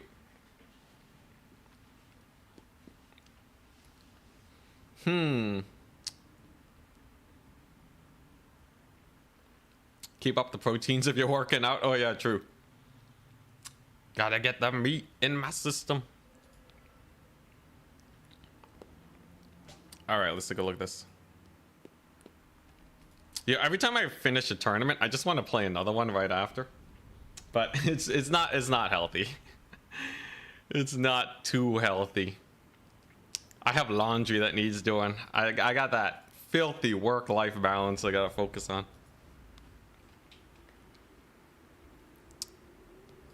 Diet is the biggest factor. Well, I feel like working out at all is very important, which is the hardest part for me. Are you kidding me? The Cold Voider? Okay. A War Mammoth War Shrine. A Shaman Sorcerer of Metal. With Searing Doom and Plague of Rust.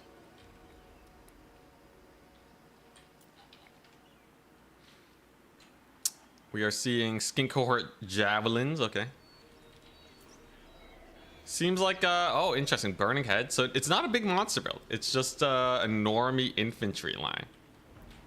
I feel like that's pretty sus. Isn't that pretty sus for the lizards? Unless the Saurus got so buff that they can beat berserkers. I'm a little worried here. Abs are made in the kitchen.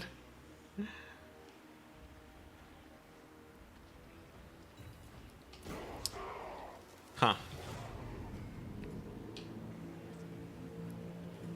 I feel like Norse is gonna have a good time, unless the Pterodons get some just amazing rock drops, and somehow they avoid the Cold Voider and like snipe Throg. War Shrine, I love it though. By the way, it's a 10 leadership aura, perfect vigor machine. AJ Phoenix, welcome to the crew. Are you the same Jay Phoenix from like ages ago? I feel like Jay Phoenix has been playing Warhammer for like 7 years. I feel like I remember, like, I feel like you've been around for like forever, unless I'm thinking about someone else. Oh yeah, Warshrine Mammoths are really good, man, dude. They are insane infantry clear. I'm ready for them to just wreck shop, and I'm also ready for the Cold Void to get kited into oblivion. If Seabite just keeps chasing these guys around, he's gonna get wrecked. His missile resist is only so high. He has immune to contact effects though, so he can't be poisoned. Maybe. Redeem 15 squats. All right, I got you. All right, we'll do a couple squats. Remember to stay fit, people. Work-life balance, staying fit, all very important. All right, so what are we looking at? Yeah, the Cold Voider is actually kind of interesting, right? So he doesn't get slowed. Oh, 3, 4, 5. 2019 was 7 years ago. Almost. It's terrifying. Anyways, yeah, Cold Voider. Does it have the speed though? It's 90 speed to 90, so like even though it doesn't get slowed, it'll still never catch these guys. Anyways, they're both playing kind of passive right now, so let's... 4.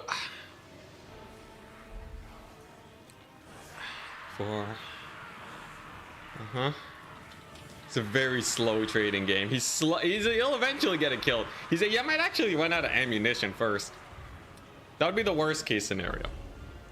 We have a victory point. Because like he kind of needs the ammunition to snipe Throg or like the Skin Wolf, right? The single entities here will just murder this entire front line if he doesn't deal with them. Like we're talking breath attacks, Throg regenerating, Mammoth insane DPS. I don't know, man. I'm moving more than those armies. Yeah, there's really not much going on. Get your exercises, get your laundry, get some chores done, people. This is a passive game. Seriously though, it was a very passive game. I'm surprised. This is really weird. So Lizardmen didn't capture this point. They're playing the kite on 1 point. Okay, they get a medium tier breath attack. Breath attacks can get you like 500 gold value if you do it right. As we saw with how Danican was doing it. But if you suspect you don't have the time to get it all out, maybe you just want to dish out some pain early. Searing Doom. 200 gold Searing Doom maybe. None of this is that impressive though, right? It's actually only, wow, he did 10% of their life and damage. All right. Sipa's being very aggressive when it comes to his early plays here. I would suspect the plan is then to try and build up for a big rush. If Sipa's playing that aggressively with his spells, not really going for efficiency, it means that he doesn't intend to play a long value trading game. Searing Doom is basically the same. It's not massively nerfed. It's still very powerful. It's just not that great against loose infantry. Much better versus cavalry. And yeah, Sipa's just kind of slowly, you know, he's just getting a little bit of poke here and there, right? Getting one of his chariots charged. That's kind of brutal. Oh, baiting for the Searing Doom. I love that. Intentionally putting your units in bad situations to get abilities off is nice. So actually does quite a bit of damage there, but they're still kind of caught up. This map is very tree heavy, which slows him down. And there goes the victory point. So are they just gonna YOLO into each other? So far trading's actually been fairly even. Tickets are slightly in favor of Sipa. I think they both just don't really want to go on the aggressive, because whoever crosses this line down the middle is going to have to travel way further. We show this all the time. That distance versus this distance is huge. Very bad for the aggressor. So if they both feel like the situation is very close, you can end up with a situation where they both don't really want to engage and they're just taking very timid fights over there. Some cycle charging is good though. Skinwolf's got a little bit of a pick on the skin cohort. That was a very nice Searing Doom there too. All the way up to 861 value. Huge, huge. And Norskins are making a little bit of a play here, but if you include the rock drop damage, there's actually not that much Norskin infantry left, right? If you count them, we're looking at 1, 2, 3, 4, 5, 6, and that's it. 6 Norskin infantry units against, you know, like 9 Lizardmen infantry units is pretty bad, especially now that one is routing off. They're kind of like pawns in chess, where if you have only pawns, you're screwed, right? But boy, are they good at helping you manage the board. I've been watching a lot of chess recently. Yeah. That's basically their job, right? They're there to control space, be annoying. And Lizardmen have that in multitudes. If he runs out of all his infantry, there's no way he can beat the cycle charging and the salamanders. Specifically, the salamanders are going to be the biggest pain. These guys are relatively fast. At 70 speed, they can play keep away, and they have anti-large missiles. So that mammoth is not going to be doing too well. Although the trees are helping out, definitely. There's another thing to be said where if the tickets get really close, the game comes down to who can hold the points in the last moments. Doesn't matter as much here because I don't think Lizardmen are actually going to back off from their points. They have a really nice stronghold army, very melee heavy, so they can grind on a point for as long as they want here. How much value is the Cold Vortigern? 900. Not that impressive, but it's getting there. what got nerfed with Pendulum. Before, spells would do more damage than they would say. Wind spells specifically. So Burning Head and Pendulum, it says that it will do XYZ amount of damage. But really, it would hit for like 100 damage to some infantry units and cavalry if they're blobbed up in a very specific way. And they removed that. But it also nerfed the spell a lot. So Pendulum went from one-shotting infantry to, Saved by the Bell. One-shotting infantry to just kind of injuring them. Searing Doom on Salamanders is not bad, though it hasn't really killed too many entities yet. And it looks like Norska has finally had enough. Going for the fight. Flaming Sword is down! Including the physical resist and the regeneration, that is actually a good use of Flaming Sword. On the Cold Wind Spear Riders. Dang, yo, that's actually some sick tech. I love that. Yo, is Flaming Sword actually good now?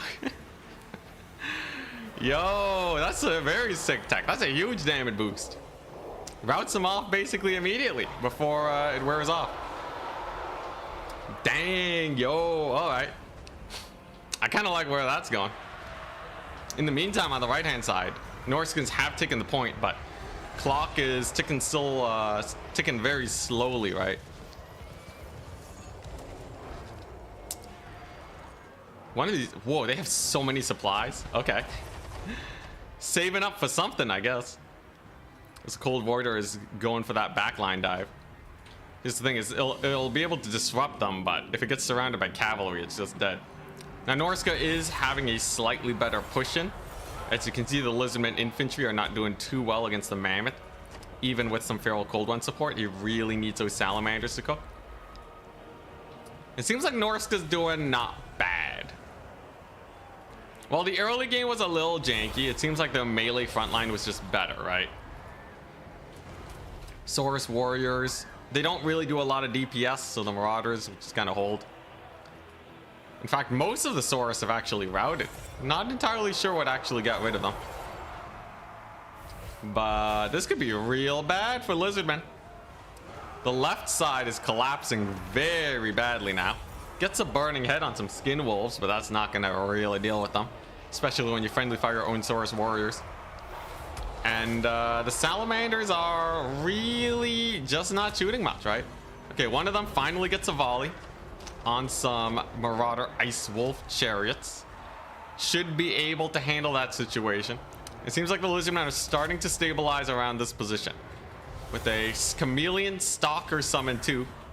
Though I kind of question if they'll actually be able to kill the Ice Wolves. Most of the ammunition was not used. And that's actually going to be a huge loss. 600 gold unit going down. For basically free, unless, no, their melee stats weren't good enough. Okay. It looks like their melee stats are good enough to fight off the Ice Wolves though. A little bit of damage is taken. If the Skin Wolves can get in before they get their volleys off, it's definitely a big play for Norska. And over yonder, Throg is just indestructible, right? The Lizardmen, it's an army of pawns. They can't beat the queen. Or I guess the king in this case, I don't know. Regardless, Throg is indestructible. The Mammoth took a little bit of damage, but when your only tool are Salamanders, you really gotta make sure that they can just sit there and grind. And they've kind of just been disrupted by the Norskin mobility a little bit too much. Also, the Saurus Warriors didn't really uptrade that well. At least I don't think so. I'll have to check the value later. But yeah, this Salamander gets caught. This one's kind of disrupted. They probably got decent value, but nothing too crazy. Oh boy, only 700. That's real bad. And yeah, the Stalkers are not really doing too much. So it is now a triple cap for Norska. Lizardmen are going to need to make some pretty insane plays to come back. They do have a Feral Carnosaur, but it will need to make contact with these big single entities to really reel things back in. As it stands, it's just kind of providing terror, which is nice against the Ice Wolves, but clock is ticking. We're looking at like 2 more minutes before this game is completely over. And that is not really enough time for this Carnosaur to get working unless it starts killing right now. And these guys just playing keep away, actually going into the trees which will reduce the DPS furthermore. This Feral Carnosaur tries to get in there. It's very tired though. Look at this poor guy. 51 speed in the forest. He dives on in and boops Throg in the face. But I don't think it's enough. We're looking at a minute and a half now for the tickets to collapse. Lizardmen are going to have to capture this point within the minute probably. But Lord and some infantry are on there. There's no other contesting infantry. So maybe it will be enough. They're piling on in, which is great. Burning Head to deal with the Berserkers is also really nice. And the Frost Dragon does go down to the Carnosaur. Very nice. Throg's no slouch in combat. Smacks the Carnosaur in the back. Rampages it. And I think he's pretty done for, right? Throg is actually an insane melee fighter. With a bonus versus large of 28. He does not fool around and the Carnosaur gets wrecked. Much more of a cycle charging type tool. Or a hunter of like mammoths. He gets brutalized in the 3v1. And it looks like that's going to be it for Lizardman. Dang.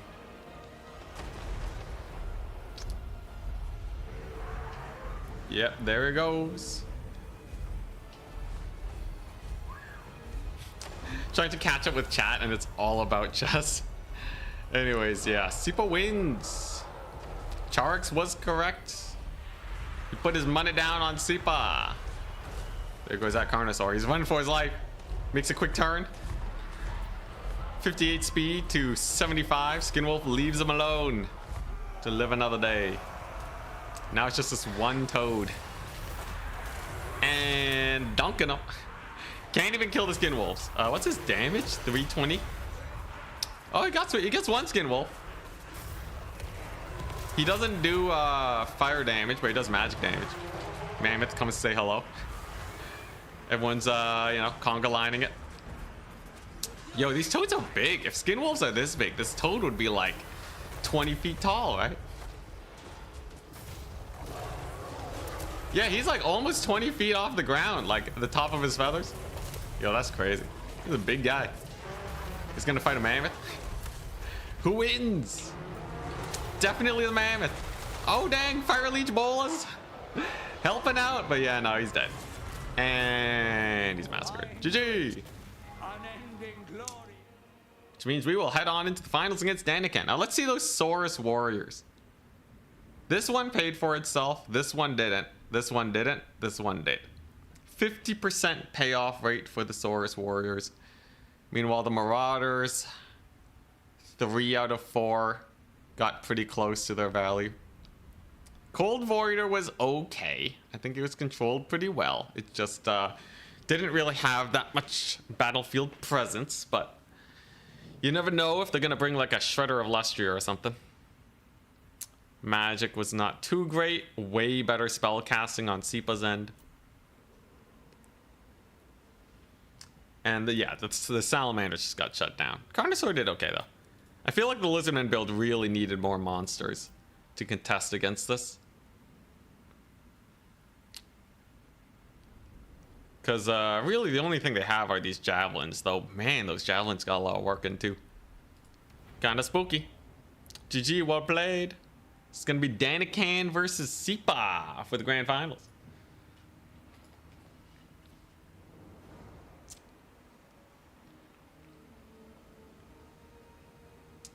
Why do people ever bring Pterodons? They suck. Oh no, Pterodons are amazing in multiplayer. So their rock drop, if positioned correctly, can one-shot a unit of Empire crossbows.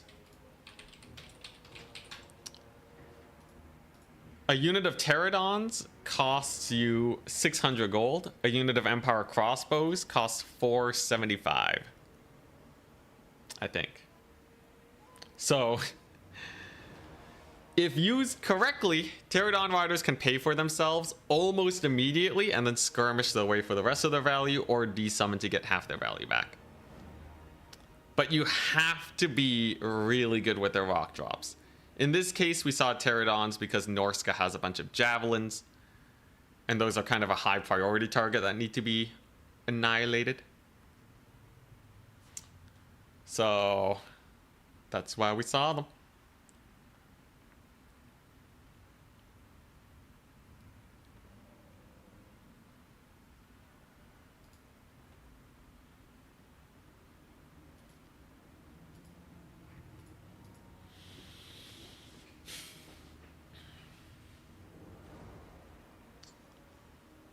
Looks like they're gonna play on Kassar's Cursed Oasis. Alright, alright.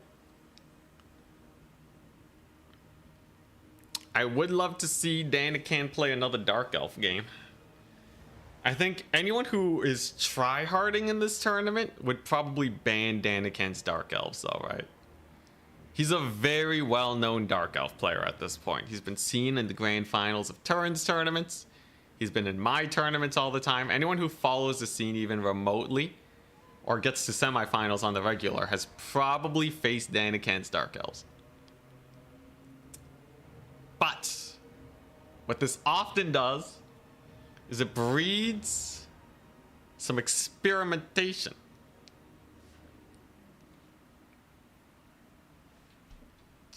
Factions first. It breeds experimentation. So a lot of people will specifically make builds against your favorite faction to try and counter your playstyle. So Sipa might intentionally leave Dark Elves open because he has something cooking. So if we see Danican play Dark Elves here, I think it's very likely that we'll see a cool Sipa build. If we see something else, it means Sipa's given up. Trying to steal his builds, dude, build stealing is the way to go. That's how you do it.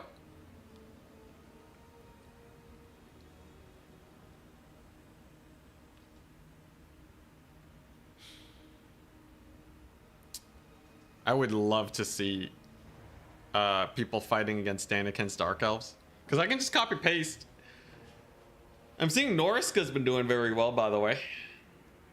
A lot of Skinwolf play, I've noticed. Throg, Skinwolves, Metalcaster.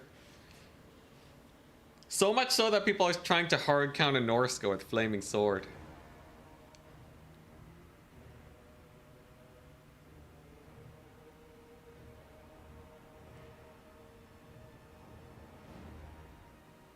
He stole a total Tim the Wilder build, also known as Own Goal now, and Erexa instantly recognized the build. Nice. You thought Dark Elves were sucky? Dark Elves are... I think Dark Elves are like an A- tier faction. They have enough fight in them to beat a lot of other factions, and there's some factions that they do really well against. So if you want to kite like a corn, you can do that, but yeah, we'll have to see. Now, is it gonna be Norska versus Betonia? That would be interesting. Has Sipa been bringing his ogres? Not that I've seen yet. We don't have access to the picks and bans.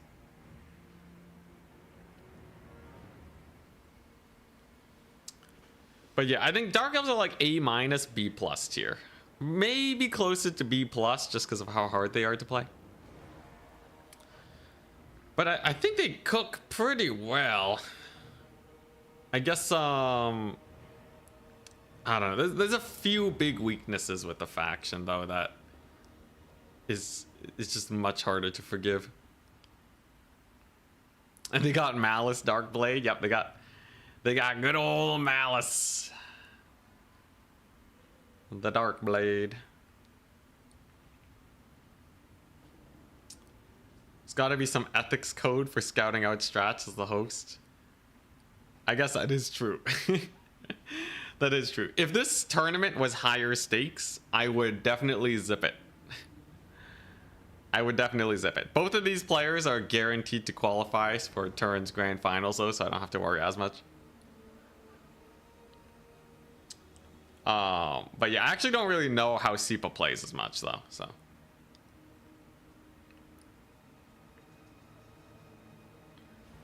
What are the major weaknesses of what? Ogres, Sipa, Danican?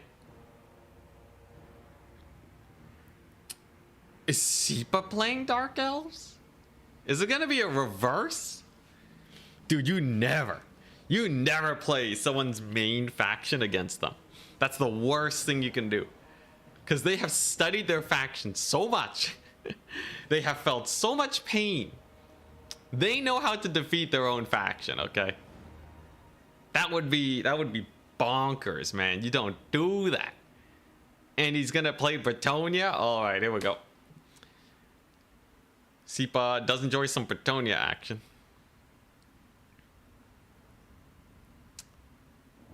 Maybe he'll copy Danican's strats. Maybe he'll get some... okay, so... if Sipa were to copy Danican... No, it's a Dark Elf mirror! Oh boy, alright. Yo, I was actually theory crafting this one. I thought Shades would be cool. Oh boy. Oh boy. Alright, yo, it'd be hilarious if they both have the same build. May the better player win. Okay, so let's think about this. Scourge Runner Chariots, obviously very strong. They can massacre infantry and play keep away from cavalry. If you use the Lore of Shadows magic, which I think both of them are very likely to go for, you get a speed buff on the chariots. But yeah, this Bolt Thrower attack, this is Bray Valley, by the way. So Bolt Throwers can get some pretty good line of sight. No, it's Kasara's Cursed Oasis. There's some trees here. Okay. The thing about Quad Bolt Thrower, though, is it loses hard to a rush. So, if you want to... Okay, here's the thing, right? So a full rush is not really fast enough to catch the chariots. So I think a full rush loses to Scourge Runners. Scourge Runners maybe loses to a bunch of Bolt Throwers.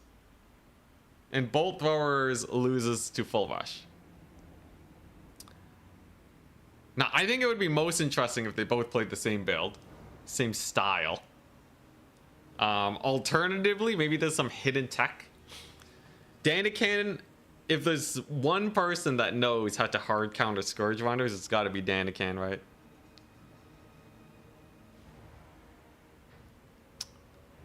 Oh boy, are we going to see Hargonet Executioners? What if they're communicating? What if they're communicating and then they disable unit caps? And it's a game where both players take the maximum number. Like, both armies are only Hargonet Executioners. And then it's just whoever can micro their infantry better. It'd be like a dwarf mirror.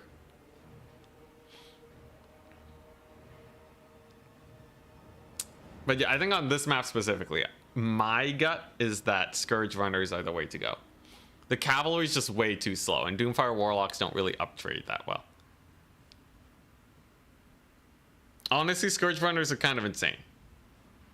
I feel like they could get a nerf and other Dark Elf units could be buffed, but we'll see. Sipa's ready. Ready before Danican. Ready before the main. Interesting. He really wants to find a way to make Executioners work. Oh yeah, I think I remember him mentioning that in the interview. That's his next goal. Find a build where find a matchup where Executioners are useful. I'm pretty sure Dark Elves is not it though, because there's like so much armor piercing. The only way you would win is if you're like getting Corsair rushed.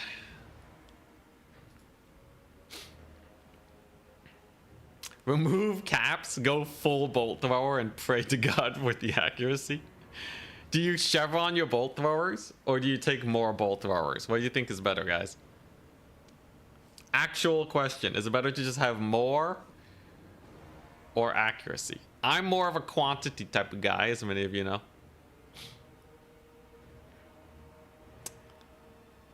But seriously, what's the counter to the chariots? The only thing I can think of is maybe Shades. Shades are not the worst versus chariots.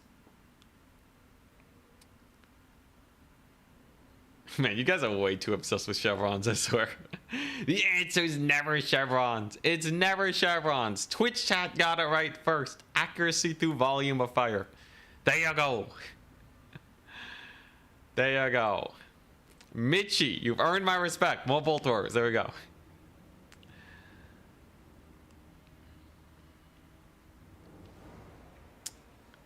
cheap cavalry kind of counters chariots. Yeah, you can one unit of chariots costs 950. If you bring 2 units of cavalry for basically the same price, they will run out of ammunition, and then you can use the super cheap cavalry to just surround them, stop them from charging your infantry. Though it's not the most comfy play to make, because it's still I feel like that's still a slight up trade. But okay, we're seeing some very different builds here, right? So we're seeing one build using witch elves, and the other one going for the scourge runners. Oh Nelly. So Sipa's decided to go for the classical Danican. This is like Danican of 1 week ago, right? Except for the Marathi. Wand of Caridon. I'm like, you're not allowed to take Doombolt. You're allowed to take Wand of Caridon. He has a Melkoth, Soul Sealer, triple Scourge Runner, lots of Bleak Swords. 1 Witch Elf. But this is the new age Danican, alright? The old Danican is dead. The Witch Elf Enjoyer Danican is here. These ladies are like unarmored Forsaken with ripped abs, apparently. Holy crap, all of them have 6-packs. Okay.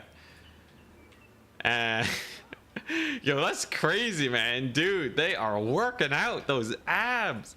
It's probably not even that useful in combat, but there you go. Anyways, Danican has really been liking Witch Elves, and he's decided to go for quad Witch Elves this game. Now, Scourge Runner shooting into them is definitely an upgrade, and his caster is definitely Wand of Caridonable, but he's also gone for Melkoths. So Danican has the mobility advantage there. He also opted out of the Knight Assassins. They're really annoying because as long as they're running away, single entities have a hard time actually landing hits against them. So we'll see how it pans out. Sipa kind of showing his hand with the early capture points. Danican knows it means that there is a Knight Assassin there. So he's running with his Lord already. Opting to just get the capture points as fast as possible. Melkoth's drops on the Cold One Knights. A solid play from Sipa at the start. Cold One Knights are extremely vulnerable to the Melkoths, and it gets them a solid 180 gold for 6 wins of magic. Who wouldn't want that? Skirmish on the Witch Elves is also pretty painful. But Danican may play for the victory points here. Captures the first one, controls the center, but is he going to try for an infantry clear, or is he going to try to capture this? Because the Scourge Runners are dominating this flank, using the Dark Riders, as Charx mentioned earlier, to burn ammunition on the Scourge Runners. Is that the play? You just bring in a light cavalry and bait ammo out? I guess it kind of makes sense. No 1080p today? Oh yeah, I'm trying a new thing. We're doing 30 FPS, 1440. And then I'm going to compare how they look and then kind of pick my favorite one. I'm going to try getting a Twitch partner though. That should help. Now, Wand of Caridon's brutal. Supreme Sorceress. Danican getting kind of wrecked by a mix of his own strategy with the Assassins and my Marathi build that Darstrix sent me. I guess it's more a Darstrix's Marathi build. Now, Marathi is very expensive though, and this Sorceress is ultra cheap. She only costs like 1,000 to resummon. So if he spends more time killing her than he spends trying to kill like a Cold One Knight, it's actually not very worth. What I'm really worried about though are these Witch Elves. Instant annihilation via chariots. Almost completely deleted. Dark Riders are doing their best to try and save them, but they're looking pretty beat up. Cold One Knights do delete a separate Cold One Knight though. Good charge, I guess. Kind of missed that one. Good play from Danican. His cavalry micro is second to none, except for maybe Charx.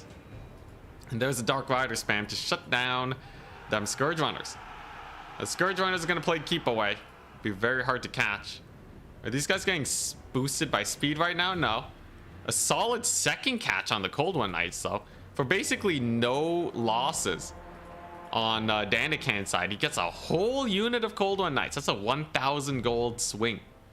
However, his front line is not doing nearly as well, with the chariots kind of ravaging his lines here. Dark Shard simply can't really do too much against them because line of sight issues. I don't even know what these dark shards are doing. They have 14 value. Kind of sad to see the other dark shards get caught by the double assassin. And it's looking a little sus. They're gonna try and shoot. And they get caught. Brutal. 66 value on those dark shards. Big swing play for Sipa. Though those Cold One Knights do get routed off. But that is it's pretty bad losing your center line. Unless you can make some massive plays with this cavalry, it's gonna be pretty bad. And we're seeing both passives trigger at the same time. All right. Now, who does that favor? I think right now there's more melee units for Sipa. So I think Sipa enjoys this slightly more. We're gonna see a Soul Blight. All right, we got some Doomfire Warlocks, Soul Blight in here. Yeah, look at them go. They get Melkoths though. Marathi's cooking. Spamming Melkoths off cooldown with hella value. And I believe Daniken's Lord, yeah, she does have to get resummoned. Totally missed her getting sniped, but she's relatively cheap. So that's gonna help out a little bit here. Cold One Knights get a pretty nice charge on some chariots. And a lot of this can just come down to Cold One Knight micro. See, these ones are just grinding against some Witch Elves. Not a great fight for them. Doomfire Warlocks are in, even knocking a couple Bleak Swords around. It seems like as much as the infantry fight kind of went a little sus, Daniken is really coming out ahead in the cavalry fight, despite the Melkoth spam. Now, the Melkoths doesn't mean he's on a timer. Oh, Dark Riders right on top of the Doomfire Warlocks. If they just get routed off here, that's a huge, huge loss of cavalry. And it kind of evens things out a little bit more. Assassins getting wrecked by Witch Elves. Makes sense because they don't have a lot of HP, but the Doomfire Warlocks do hold. They had their passive, Murder's Prowess. In a minute and a half, they managed to get here and continue the fight, which will keep them grinding against Dark Riders, and they are actually getting quite a bit of damage. In the meantime, Scourge Runner Chariots are very beat up. Not a lot of value. That light cavalry really doing well. Showing that both Charix and Daniken know how to deal with these Scourge Runners. I guess light cavalry for days is the way. Doomfire Warlocks get routed off, but they killed a Dark Rider on their way out, so that's only a 500 gold loss on that end. And if he doesn't actually try to focus Marathi, it means that most of his damage is not going to be wasted. We do see another engagement here, though. Cold One Knights taking a massive hit from a Melkoths and a Cold One Knight charge plus Witch Elves. And Marathi really doesn't have a lot to do right now. You can tell because she's just trying to hunt down this Supreme Sorceress. One K-Knight Assassin gets routed. And it looks like Daniken is not in the worst of positions as a Soul Blight drops. The Cold One Knights are taking a lot of damage, trading into a beat up Dark Rider, so Daniken doesn't really care about that too much. And a huge charge from the Doomfire Warlocks will be able to get them off the battlefield. So trading out a bunch of very beat up units for a very elite Cold One Knight, most definitely worth. But without a significant cavalry advantage, these chariots are still going to be annoying. Let's not forget though, Doomfire Warlocks in the distance. This means that despite the value indicator here, I think Daniken is actually in a commanding position. As long as he can maintain that cavalry advantage. His Lord is also kind of getting screwed over by Marathi. If she dies again, that would definitely make any further cavalry engagements pretty sus. And all these beat up units will likely get routed. So we'll have to see how it goes. I must also say these Dark Shards really didn't get that much value. He's gonna cast a what even is that? Oh, Lesser Doombolt. Yes, to finish off the assassin. Makes sense. Okay, and it's gonna come down to this mobility fight. There's still a decent amount of time for Sipa, but he's stuck with Dark Rider attack. Ooh, that's pretty bad. Dark Riders against the Doomfire Warlock charge plus Dark Riders here. Another one here. We're seeing like a 1,500 gold lead in terms of cavalry for Daniken. But on the defensive, he does get the benefit of the army passive, right? So these Dark Riders coming in with a mighty 50 charge bonus. They get a pretty massive hit and a soul sealer on all these units. It's sticky, so even if you leave the bubble, you're still going to be taking damage from it.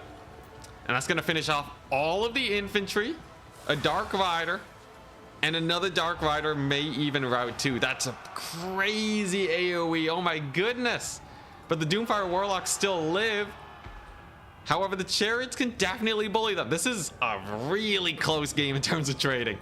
This is a really close game. He's trying to squeeze as much value out of Marathi as he can with a mighty 3,300. She's not dying in these engagements. She doesn't have any of her items really, but just playing very safe with her, making sure she doesn't get surrounded is enough, I guess. But here's the problem. Daniken's been playing on his opponent's side of the battlefield, and Sipa has to recapture points. So unless Sipa can get one more big swing play to really delete all of these units, it's going to be hard to re-secure these points if the trades are just even. And I don't have to tell you guys that this is a mirror matchup. So like if you just send Cold One Knights into Cold One Knights and just trade, it's gonna be pretty bad. Gets another Melkoths on these guys, it's brutal. Gets another Melkoths on these guys, it's brutal. Manticore in the air. But that's not enough. Sipa needs a big trade. He needs a big play, and Daniken knows it. Playing safe, playing back, knowing that as long as he can stall, he'll do well. Really good, lesser Doombolt, softening up that cavalry. Even a Dark Shard unit is still alive. They've paid for themselves somehow, some way. I don't even know how. I don't know what they've been shooting, but there you go. And okay, now he's trying to stretch his opponent thin. Summoning in the Dark Riders on the flank, but Daniken could totally just save up and summon another Dark Rider. Then Sipa would send another Dark Rider, and in the ensuing fight, it would take too long to capture that point. Scourge Runner Chariots are used to blob up these guys, but there's the Melkoths on the Cold One Knights. Soul Blight, big charge from the Cold One Knights here. And it looks like it's mostly a trade, but with the Manticore, the Cold Ones go down, and I think Daniken wins it. With the superior cavalry and the hard shutdown on the Scourge Runners. Scourge Runners really didn't do that much this game. It took them basically the entire fight to pay for themselves. And even though they did take out the archers, they're going down. I gotta write that down. You gotta beat Scourge Runners with light cavalry. Holy crap. Beat Scourge Runners with light cav. Spam. All right. Good to know. Good to know. This was a great scouting effort. It's a very good scouting effort. Marathi is now stuck in combat, which means she instantly dies because she sucks. Marathi just sucks as a fighter. I've been traumatized after using her. 2 seconds. 2 seconds and she dies. GG! Wow! Daniken really showing that he knows what's up.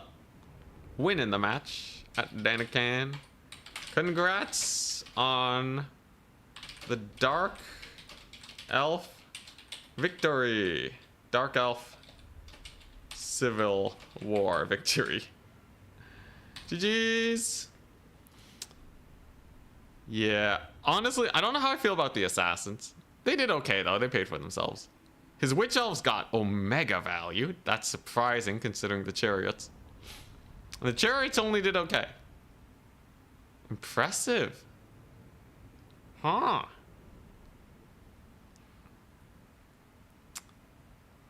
Yeah, I guess it's just that. I guess it's just bringing in the cheap cav. He kind of ate a lot of Malkoths. So his Doomfire Warlocks were constantly getting countered. Kind of surprising how little value his Cold One Knights got. I guess they were both just bullying each other's Cold One Knights. Yeah. Interesting. But opting for that slightly cheaper caster, I think, got a lot of work done. Then again, Marathi got 4,000 value, so maybe not. 4K value on Marathi's kind of insane. Wowza. Dang, yo, the trading was so close too. Holy crap. All right. Well, there you go. GG. Well played. I'm gonna call it a day for today. People saying on Twitch that their stuff doesn't support anything above 1080p. I'm going to try and get a Twitch partner, and then they'll let me have other resolutions, hopefully. Fingers crossed. I'll figure it out. Hope you guys enjoyed though, as this was a crazy game. Thank you very much, Correct Wind, for the resub. And I will see you guys tomorrow for one of these challenges. Chowy Blunderbusses. Skaven Death Globes. Rank 9 Iron Demon Dreadquake. What? We got some... oh yes, the Wood Elf Drycha. No elves except for the Stag Knight ROR. War Shrine. Dude, what even is no elf? What even is a no elf wood elf build? What are you even supposed to do? You have tree men, you have Zotes, dragons, eagles. I'm allowed the Sylvan Knights. I can go branch raid spam. All of this is gone. Oh my gosh, it really is just melee only, but worse. Wait, can you even... What are you even able to take? Okay, I'm not even allowed a Spellweaver. So you want Drycha? I can take branch rates. I can take double dragon, the Zotes. Dryads. Oh god, alright. Well, honestly, double dragon is actually not that bad. I could probably make it work by just making a single entity death blob. And then, like, you know, have one Melkotzer, one Earth Blooder. And then Drycha just YOLOing in with her summon. So you kind of have like a little bit of a rush. You have a little bit of a rush build. Freaking. Maybe. Looks almost possible. I feel like the Forest Dragons are really where it's at. Interesting. Maybe we'll do that tomorrow. Anyways, have a very good day, people. Turn streaming right now. You can check them out. And thank you very much to our supporters. Clint, Terry Tarkleby, Pops, Miss New Booty, Kakulandia, Charlie, and Benjo. And everybody else. Helping this channel so much. You guys, like, really, I don't have a lot of sponsors. You guys are really killing it. Thank you so much.